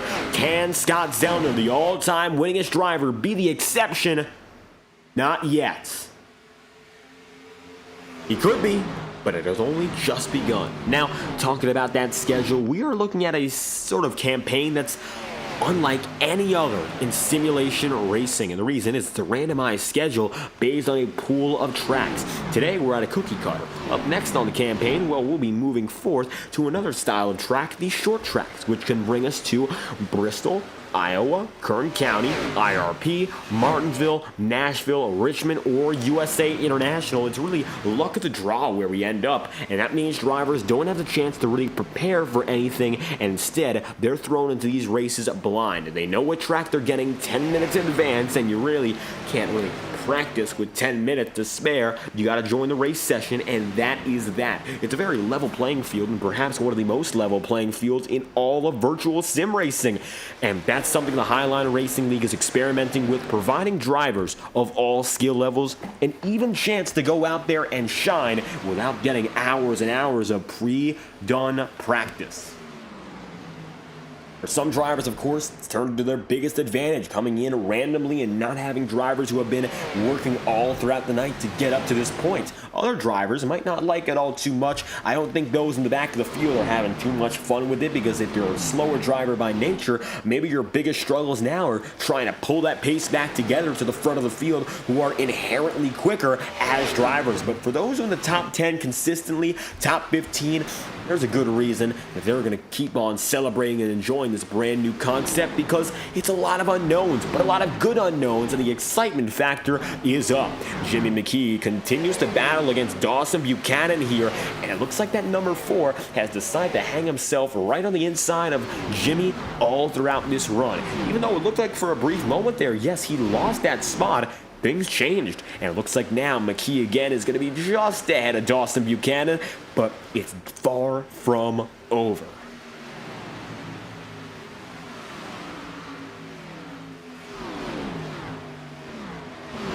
Lap in, lap out. These drivers have been consistently going at each other in the mid-pack, and we can take a look a bit further and see Austin Bloom with Lucas Lodato. These two, well, they have not been battling each other throughout the entire race, but at the same time, they've been in similar position brackets. They started higher than where they are right now. Austin Bloom kicked off the day in the 8th position, was as high as 4th and as low as 16th.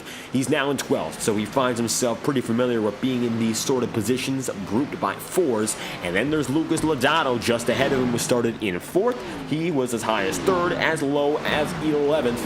He's in 11th right now. So Lodato perhaps falling on hard times for his races standards anyway, and not the best of races for him, all things considered, but there's a lot of time for him still to recover. And I think when it comes to recovery here, he's just got to make sure that Alan Kunman doesn't come up right next. But here comes Alan Kunman getting in the mix here. There's that number 8 machine. Now he finds himself looking to the inside and tucking right under the number 3 of Bloom. Let's see now what Alan can do. He's 13th, low of 26th, high of 3rd. Alan started in 5th. So qualifying might have been a little bit stronger than the race pace suggested, but regardless, it looks like Alan is trying to put things back together to finish off this race on a positive note. Chad Winstead's now just behind Dawson Buchanan, and it looks like the defending champ has been able to make it to the top 10, even with the troubles and struggles of other drivers around him. Winstead has not been deterred. Good to see Chad pulling things together and finding himself now once again up and in front. We'll see now, of course, whether or not he has the pace to really make anything else up, because Dawson Buchanan has been able to stay right behind Jimmy McKee. They've been almost exactly the same for the better part of 30 laps now, and Jimmy McKee hasn't been able to get by Dylan Poteet yet. Hard charger of the day would be KC Heschel, up now a total of 17 spots. KC coming from 22nd up to 5th. Has done a wonderful job so far, and of course providing his team good reason to believe, yes, the 49 is still pushing as hard as it gets. KC was one of those underdog championship contenders last season and really could have given it a better run, maybe if his attendance was complete.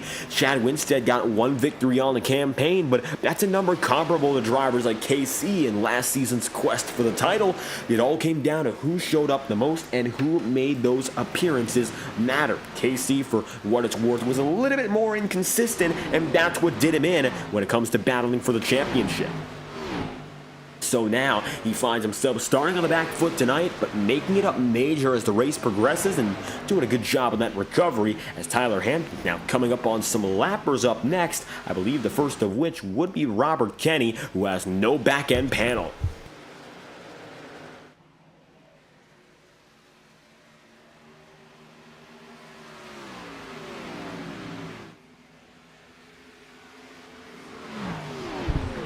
Now for Tyler Hampton. Making it up there to Robert Kenny, going to bring a one driver a lap down on pace. Looks like Kenny's damage far too severe to compete anyhow. He's in a bad position anyway.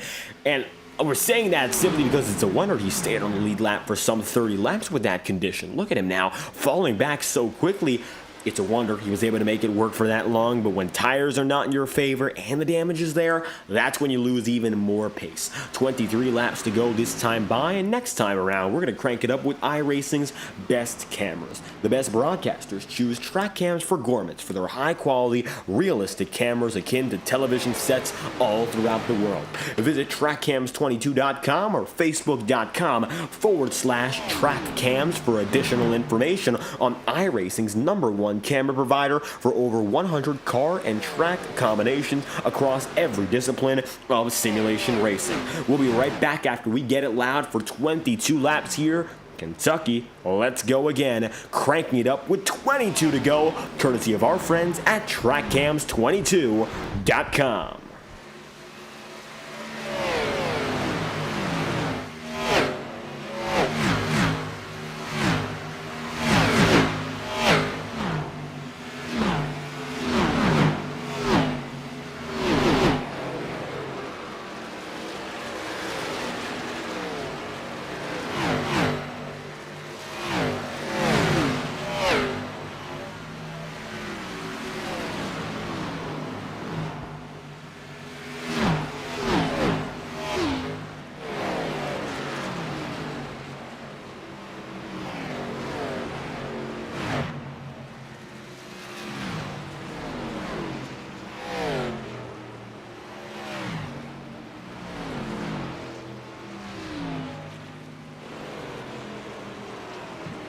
Yellow flag is out, and we're going to take that, crank it up, and store it for later. Incident in the back of the field yet again. Caution will fly. Let's take a look back now on what just caused it. Dylan Poteet with scuffs, and so we're pacing yet again.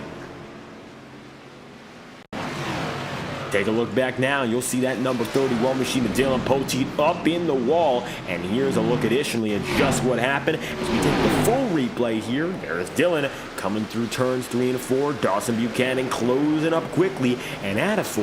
Jim McKee checking up ever so slightly, and that's going to send Poteet and Buchanan down the track and up again.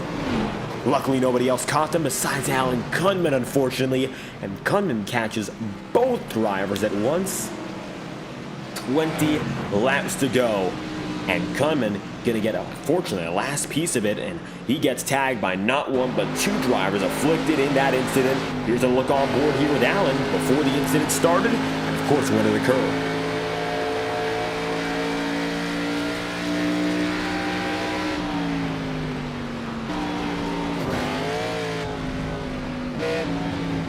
Kunman's front end is destroyed, and that's all that's going to have him here for the rest of 20-some laps. His motor damaged, the aerodynamics are all but gone. We'll see what happens next.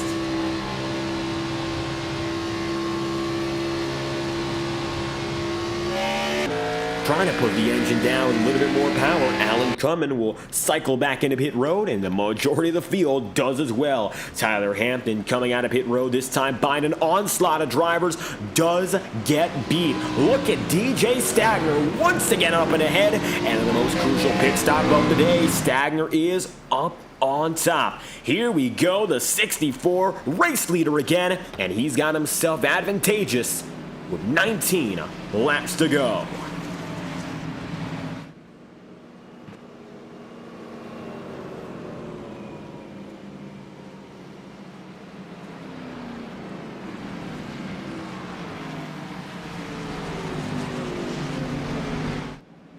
So now it looks like Stagner again is in the best position of all to win this race. Took a long time to get to this point.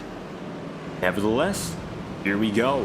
DJ Stagner several spots up on the driver of number 5. Tyler Hampton, he's in 5th right now, and he's looking to get back up there in what will be a 17-lap stint. A brief one at that, and a very quick sprint. Get us through to the checkered flag.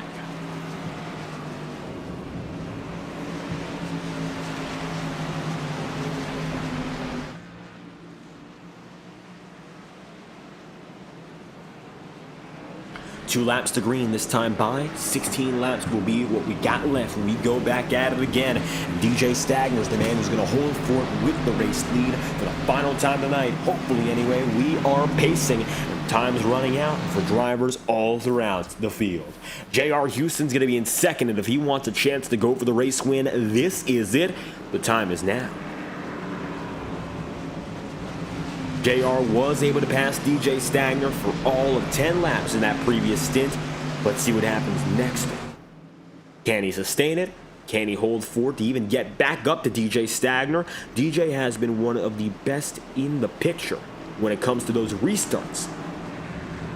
But he might not be the best tonight in this final restart when it matters most.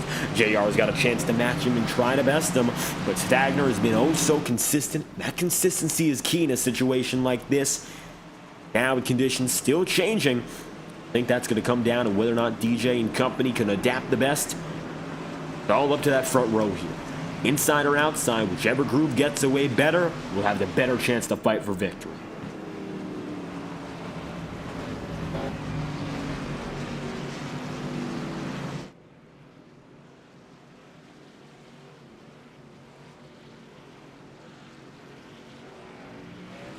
DJ goes down low, as does J.R. Houston, and it looks like up top, you're going to see Jimmy McKee and Casey Heschel. Tyler Hampton decides to follow J.R. and DJ, and he's going to take it all the way down to the bottom groove himself again. 16 laps to green, choices have been made.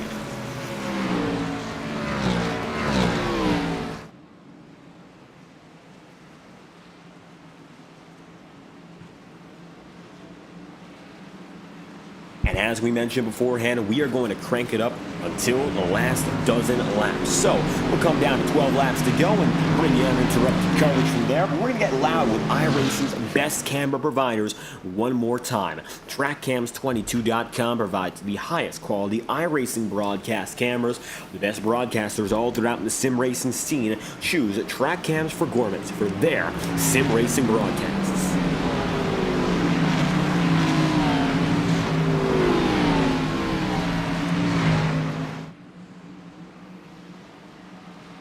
Here we go again.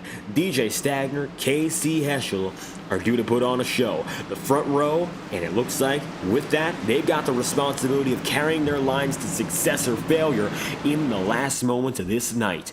Kentucky comes down to this, a restart with only 16 laps left on the table. Green flag and a fly with DJ Stagner as the control car. Here we go. Stagner with a nice jump, accordion further on back.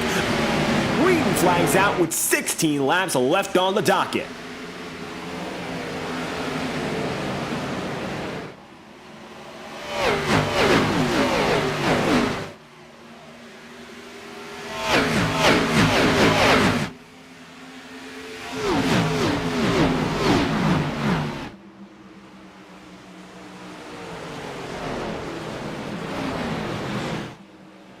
Kenny Brooks, single car spin it appeared. Yellow flags out again.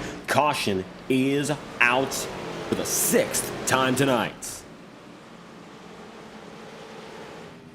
So Kenny now going to bring us back into pacing. Let's take a look back at what happened to that number 54, because it looks like, whatever the case, he might have been involved with Michael Deitch, who just disconnected. We'll see who was with what and who was where as the incident occurred. Kenny didn't look to be accompanied by anyone on the way out of 2, but here's one more look and you'll see whether or not Kenny was truly involved with someone else.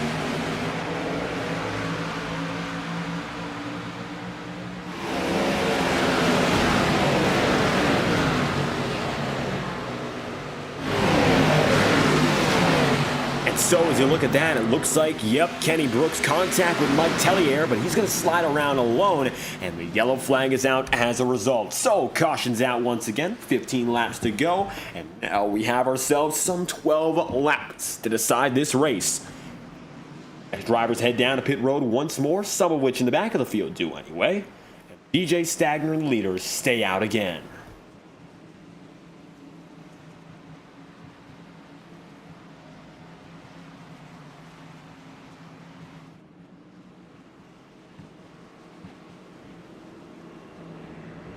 It'll be Stagner, Houston, Hampton, the 1, 2, 3. We'll see where they line up on this time around. They'll have a choice once again to decide exactly where they want to start. Hopefully, of course, this time through, everyone's going to be able to get by clean. Cautions have bred cautions consecutively tonight. Every caution has been accompanied by a second caution.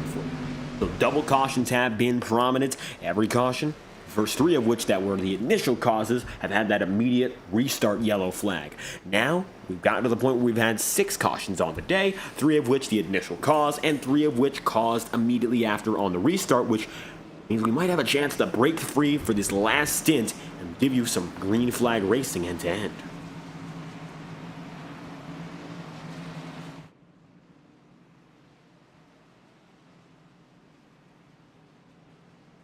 Scott Zellner is going to be there in 4th, Casey Heschel 5th, Jimmy McKee 6th, Kendall Kerr 7th, Winstead is in 8th, and Austin Bloom's 9th with Terry Brooks' position number 10. Hardest chargers on the day. Let's give some credit to those who have made it up the furthest in the field. 25th up to 18th for Scott Puckett. Then you'll look up to a guy like Matt Owens, 30th up to 12th. What a race for him. He's gotten up now 18 positions, which is comparable only to Casey Heschel. And in all honesty, yeah, Owens has gained more spots than Casey Heschel on the day.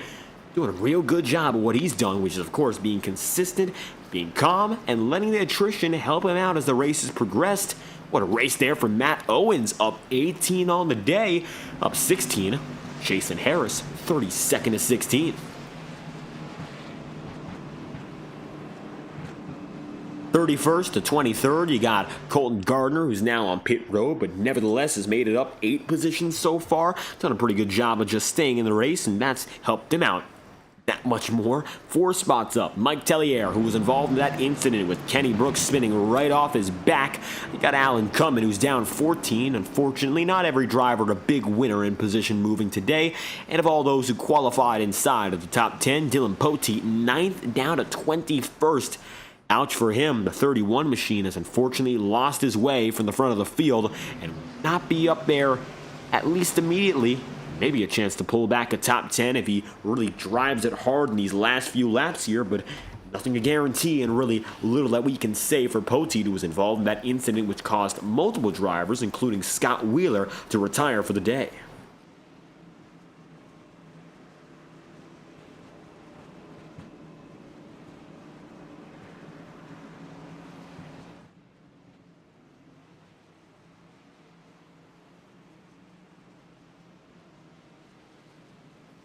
Inside goes DJ Stagner. Up top, J.R. Houston decides to avoid, and instead it's going to leave the number 49 at Casey Heschel to go far out to the inside himself. Here we have it. Tyler Hampton decides again to stay up top, and a familiar front row, those who brought you to the green flag, are back together again.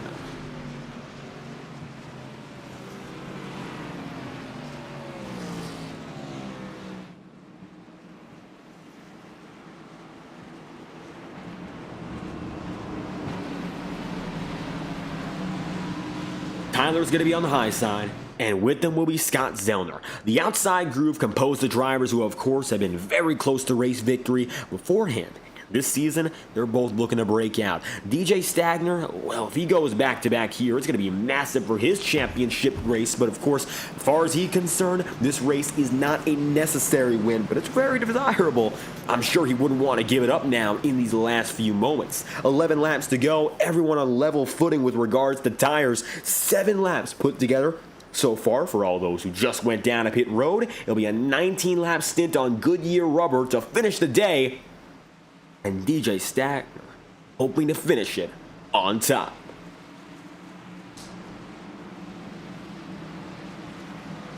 iRacing pace car goes low, says goodnight, and here comes DJ Stagner opening up this race for a 10-lap stint from here. 11 to go when they officially come by the stripe. A little bit of a wiggle further back. Houston and almost contact with Tyler Hampton gives way to DJ Stagner, leading as we head through the opening turns. Yellow flag's out again. And as quick as we left it, Kunman's going to be destroyed, as is Dylan Poteet again involved. Yellow flag is out. This is your 7th caution of the day. Take a look back and figure out now what just happened, as Alan Kunman, among others, just got involved with another incident, and our 2nd consecutive restart. Yellow brings us back under pacing for the 7th time. Hooked by Tellier up the track. That's going to catch Jason Harris involved as well. And Dylan Poteet with a little bit of scraping getting away, as does Robert Kenny. Now we'll have less than 10 laps to go, and we go back at it once again. Restart. There's the instant replay. Getting back at it as everyone simmers down and settles in for what will be now some 7 laps to decide the race victory.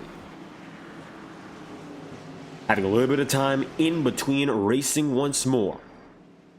Yellow flag's out again. We're going to thank for the final time our FTN sponsors and associates who bring the action to you in each and every broadcast. And we'll be right back before the green flag flies again. You're watching FTN's coverage of the Cookie Cutter 120, and your non-stop coverage will continue. You'll see the racing on the right side of your screen, and we'll get back to you before the green flag drops for the final time tonight.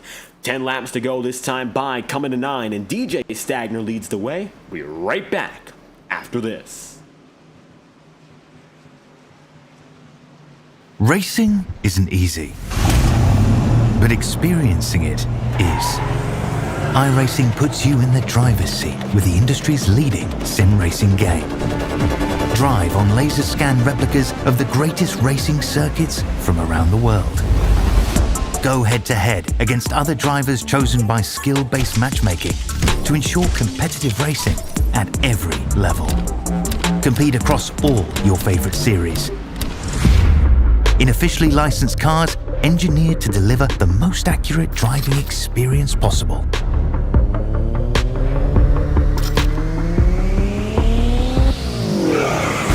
Join a race or host your own with players from across the globe. Race against the computer or in a league with friends. Feel the thrill behind the wheel. Visit iRacing.com.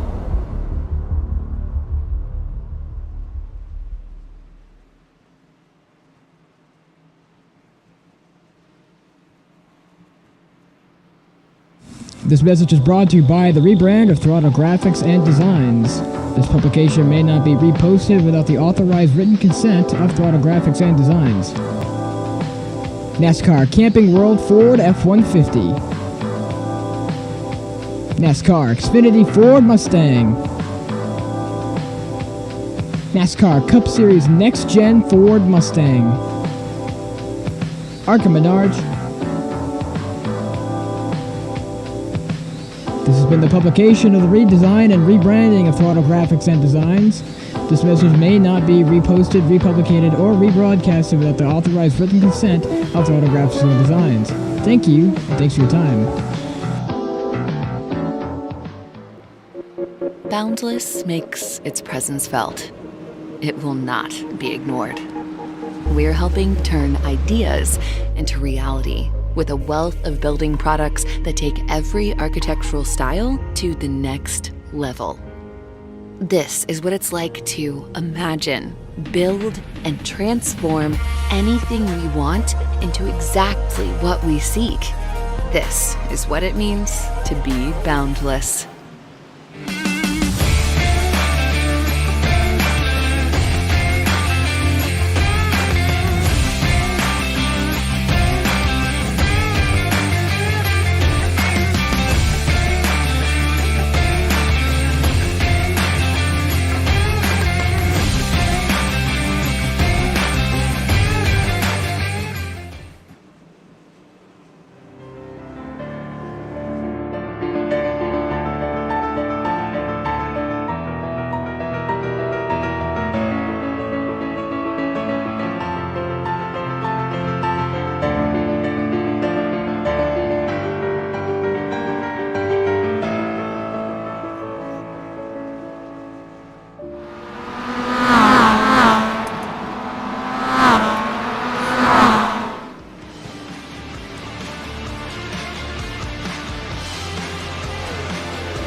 Six laps to go. We head green for what could be the final time tonight. DJ Stagner, J.R. Houston, Tyler Hampton, and Casey Heschel, among the many who are still in this race, 20 plus still on track, have a chance at victory.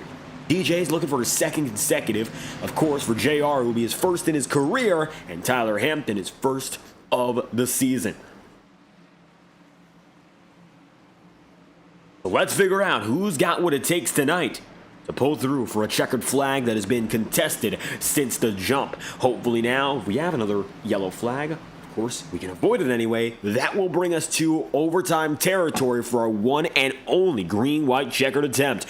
Green flag's gonna fly now with DJ Stagner leading us through the Geico restart zone. Here we go again. DJ gets the jump, and a big one at that. He's got the lead heading into the first two turns.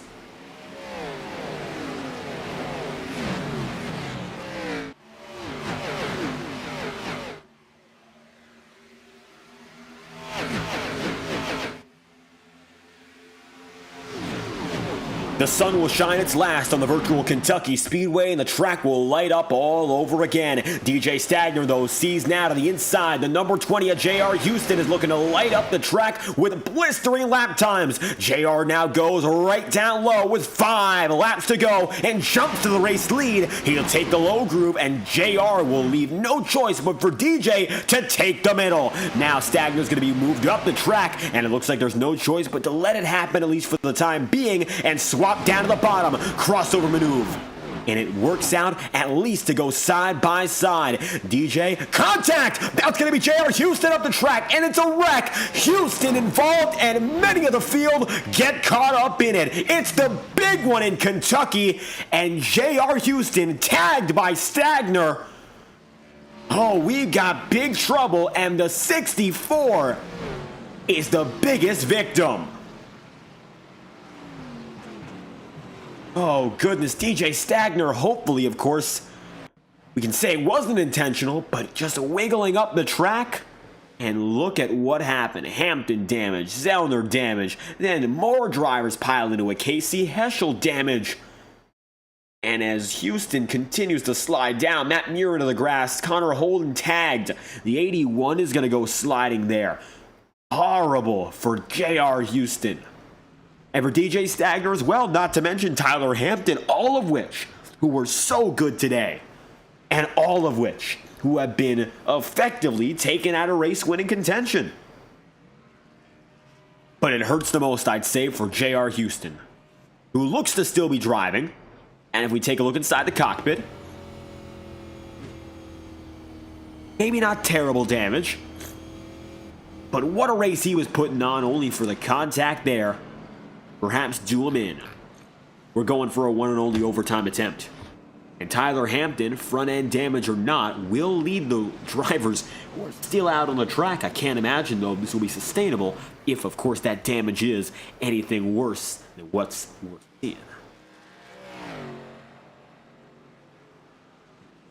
Take a look inside the cockpit.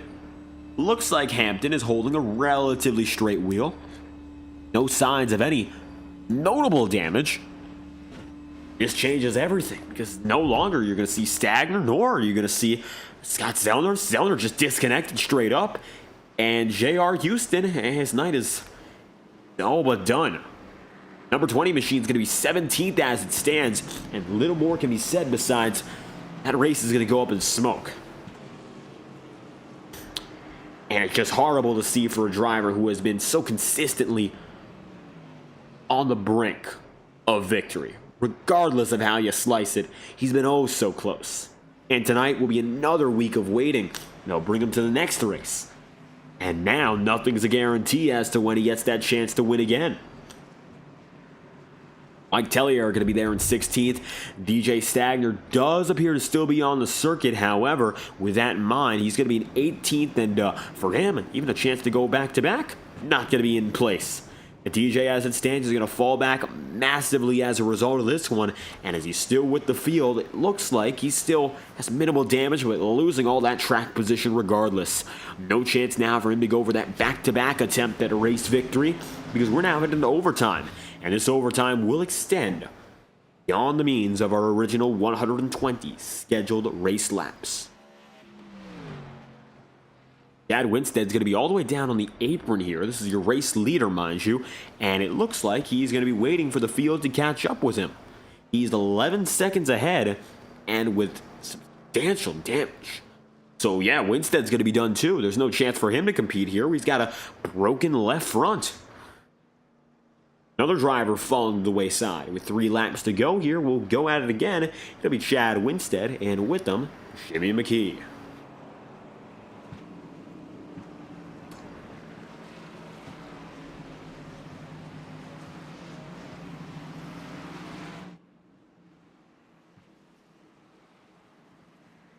Now, if Hampton does have that damage, which is possible, but we don't see any indication of it, we might see a battle between Winstead and Jimmy McKee. Well, Winstead's gone. We'll see Jimmy McKee and Casey Heschel go at it then. Which would be a completely different experience from what we saw all throughout this race. The juggernauts have been defeated, and they came at the cost of one another. Let's see whether or not Tyler Hampton has what it takes. He'll only have to defend for some 3 miles to get the job done. Let's see whether or not the motor's still in it, and if this car is still showing signs of life akin to what we're looking at.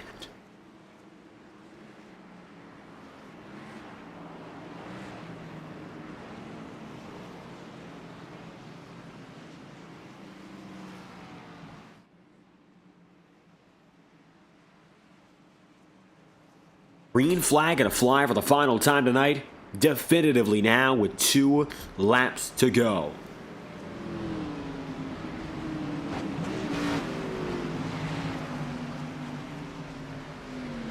Racing down the back straightaway with the final time, we'll get that chance here and now. Again, restart procedure, we get to the white flag, the race is official no matter what. If we don't get to the white flag, this race will be concluded, and scoring loops will determine who is the victor at the end of day. Tyler Hampton, he is, as we've seen before, a winner with versatile capability. He's the last win, of course, coming off the back end of the season 17. He's a season finale winner twice over, and he's looking to open up another season strong. What a way to do it here tonight if he just hangs on for 2 more laps despite the contact and damage. Let's see whether or not that number 5 can hold fort for the last 2 laps of the day. Green flag gonna fly now with Tyler Hampton up and ahead. Geico restart zone will give the number 5 the edge, and the green flag's out yet again. Big jump over Casey Heschel and Jimmy McKee. They're already battling for second and battling hard. Lucas Lodato takes him 3 wide for third, and it looks like now Hampton gets away with a nice jump. Tyler simply put Oh, there's contact in the back of the field. Race is over. Tyler, simply put, wins on the jump, and he will come home with the checkered flag. The incident in the back involves Robert Kenny and Alan Kunman. This race will end under yellow. This is why. Here's the instant replay. And it looks like the next lap, yellow and checkers will wave. Matt Owens contact. J.R. Houston drives right into Alan Kunman. And unfortunately, it all repeats itself. Kunman left by the wayside, and Robert Kenny there too. JR, involved in the past 2 cautions, was the victim of one and the cause of the final. And so with that, Tyler Hampton, 1 lap to go. The final lap tonight is your leader. And he fought the best of fights of all those who survived, and ends up here now with the last chance, the last lap. It's his. The number 5 machine of Tyler Hampton wins for the first time this season. Jimmy McKee and Kendall Kerr, they will come home 2nd and 3rd. With Barney the Flagman waving the checkered flag just ahead. Tonight, Hampton did all that needed to be done. He survived and did so excellently. Hampton wins for the first time in season 18 and collects the checkered flag here from Kentucky. He was able to get that race lead and did so well, and led tonight a total of 60 of 123 laps. Just about half of this entire event. Hampton will win from your top 3, then Lucas Lodato in 4th, Austin Bloom 5th, Casey Heschel position number 6. It'll be Terry Brooks 7th, then Matt Muir 8th, with 9th Tyler Snyder, and Kenny Brooks then in the 10th position. To P11, you'll then see Colton Gardner, with Derek Fowler 12th, Dylan Poteet 13th, and DJ Stagner position number 14. Matt Owens is 15th, Mike Tellier is 16th, and J.R. Houston 17th, with Robert Kenny 18th, and Alan Kunman P19. It'll be Chad Winstead 20th, 21st Scott Zellner, 22nd Connor Holden, and 23rd Dawson Buchanan, with P24 Jason Harris, Scott Puckett in 25th, and Roberto Ramirez 26th. Then 27th Dalton Beer, 28th is Seb Miller, 29th Scott Wheeler, and Brad Kress P30, with your final 3 Dylan Barons, Michael Deitch, and Corey Blevins, as now Hampton celebrates the victory.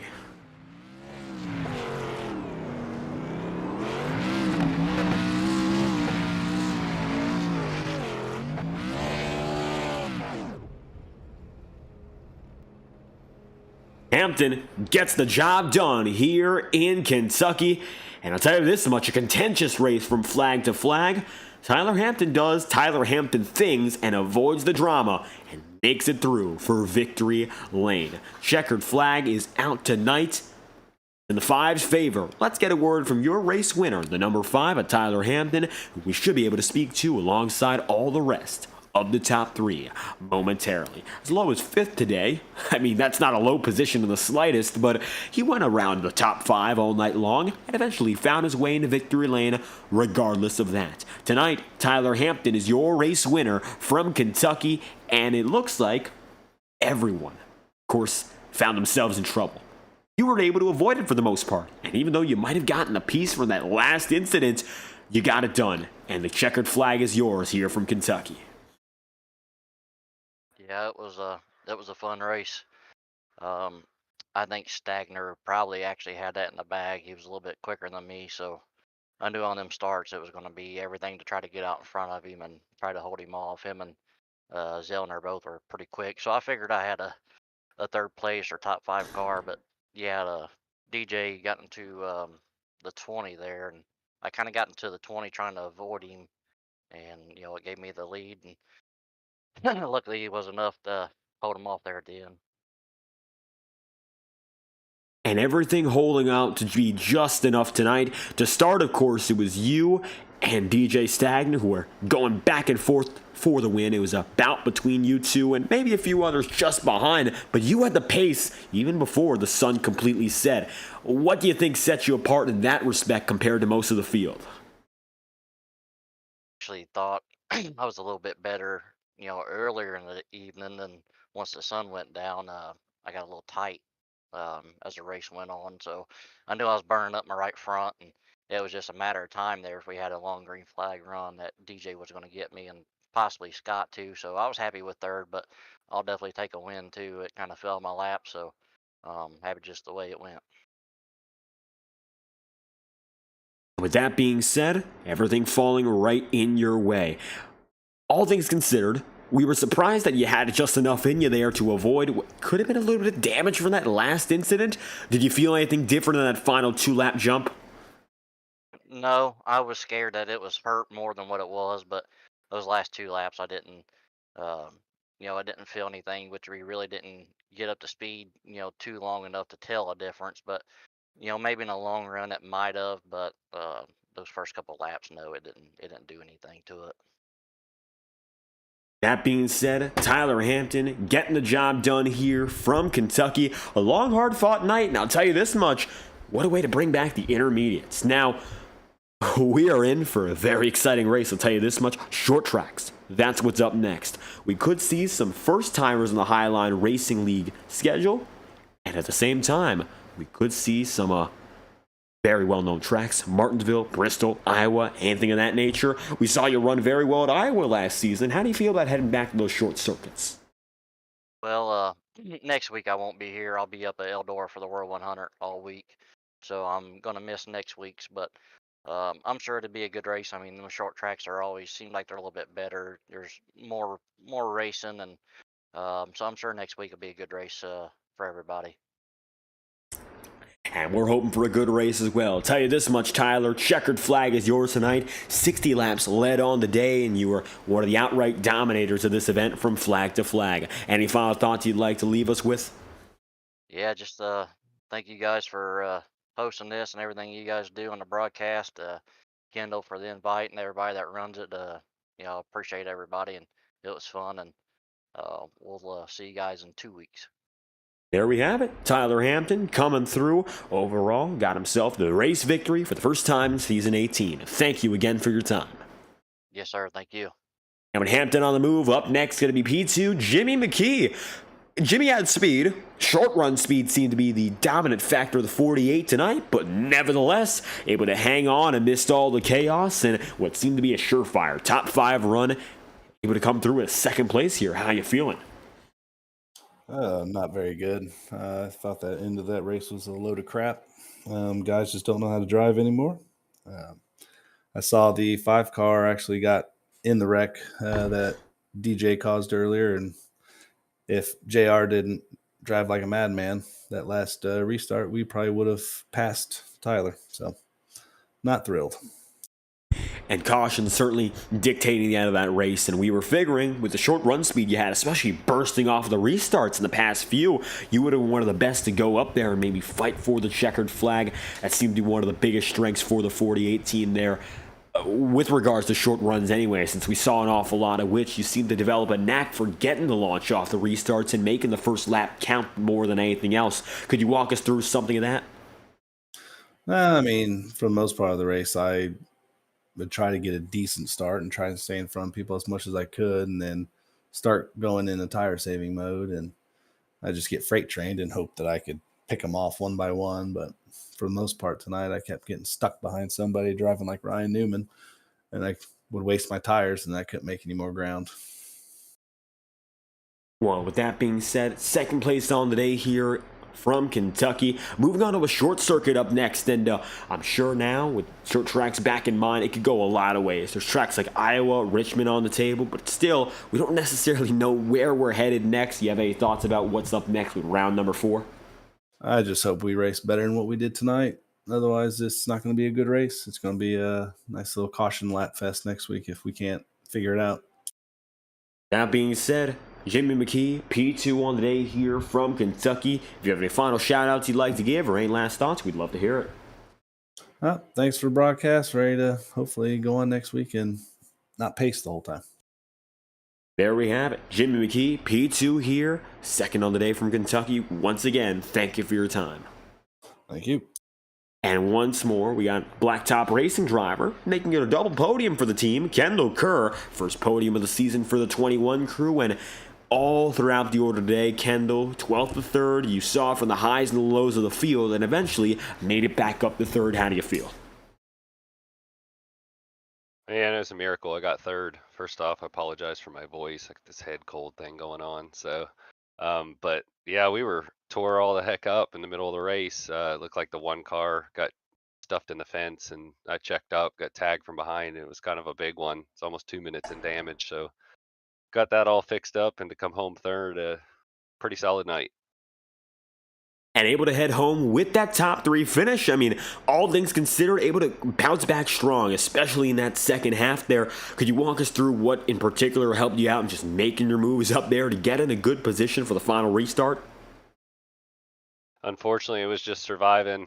We got to clean up these restart wrecks. I know we've never had this many cars in the field, and at this racetrack, the start finish line, or I'm sorry, the restart zone is really close to the start finish line, and just didn't have a good opportunity for the accordion to happen into one, and people trying to jump restarts just causing havoc at the end of this race. So got to get that cleaned up, especially before we go to a short track next week. And you mentioned their restarts being so key tonight and really dictating everything that happened. Short track's up next, and I'm sure, Kendall, you've been with us for a long time here in the Highline Racing League. We're moving on here with a randomized schedule. We don't quite know what is next week in, week out, but I'm sure a lot of drivers know one thing, expecting a different event for certain compared to what we saw this week. Could you maybe give us a few more insights into what you're thinking about what's up next? I mean, we'll for sure have heat races with this many cars. There's just no way we're going to make you guys sit through a 2-hour caution fest if we can help it. So we'll be going back to heats for sure. There'll be caution-free heats, and then a last chance race that's caution-free, and then cautions on probably maybe a 100-lap feature for maybe 20 or so cars. So looking to go back to that heat format for what's up next. Tonight, though, big points day for the 21 crew. Kendall Kerr, third here from Kentucky. Any final thoughts you'd like to bring to us? No, just there's a lot of good racing in the field tonight. Appreciate you guys being on the call as always, and appreciate all the admins doing what they do, and Westlake being on board again this season. It's just a fun league to be a part of, and can't wait for next week. Can't wait to see what's up next at the short circuits. Kendall Kerr, best finish on the season so far tonight. Third place from Kentucky. Thank you once again. Thank you, David. Appreciate it. So with Kendall Kerr back on the move, that's a word from all your top 3 drivers. Blacktop Racing collects third and second. Third place for Kendall Kerr, Jimmy McKee for the second spot, and Tyler Hampton wins today. First win of the season for the driver of number 5. Tyler comes through, gets the job done, and avoids all the chaos here in what was overall an exciting and admittedly up and down Kentucky race. We'll be back next week with a short circuit in the Highline Racing League as this schedule continues to fluctuate up and down. There's a lot of unknowns, and many of which are still to be decided upon. Short tracks, though, that's what we know, are up next. With that being said, this has been a presentation of the Cookie Cutter 120, race number 3 on the schedule for season 18. We hope you enjoyed all of tonight's coverage live on FTN. For the virtual Kentucky Speedway, I've been David Kreutz, commentating and producing from start to finish. If you enjoyed, make sure to leave a like on the stream and subscribe to the channel. Your support is always greatly appreciated. If you want to join the fun live on FTN in the Highline Racing League or any other league as a driver, scan the QR code on your screen, check out the Broadcast Leagues tab in our Discord server, and you too can join the fun live on FTN. Most leagues we broadcast are free to join, and there's a lot of action for any driver of any experience level. Thank you for tuning in to tonight's coverage on FTN Broadcasting. From David Kreutz and the entire FTN crew, we hope you have a fantastic night.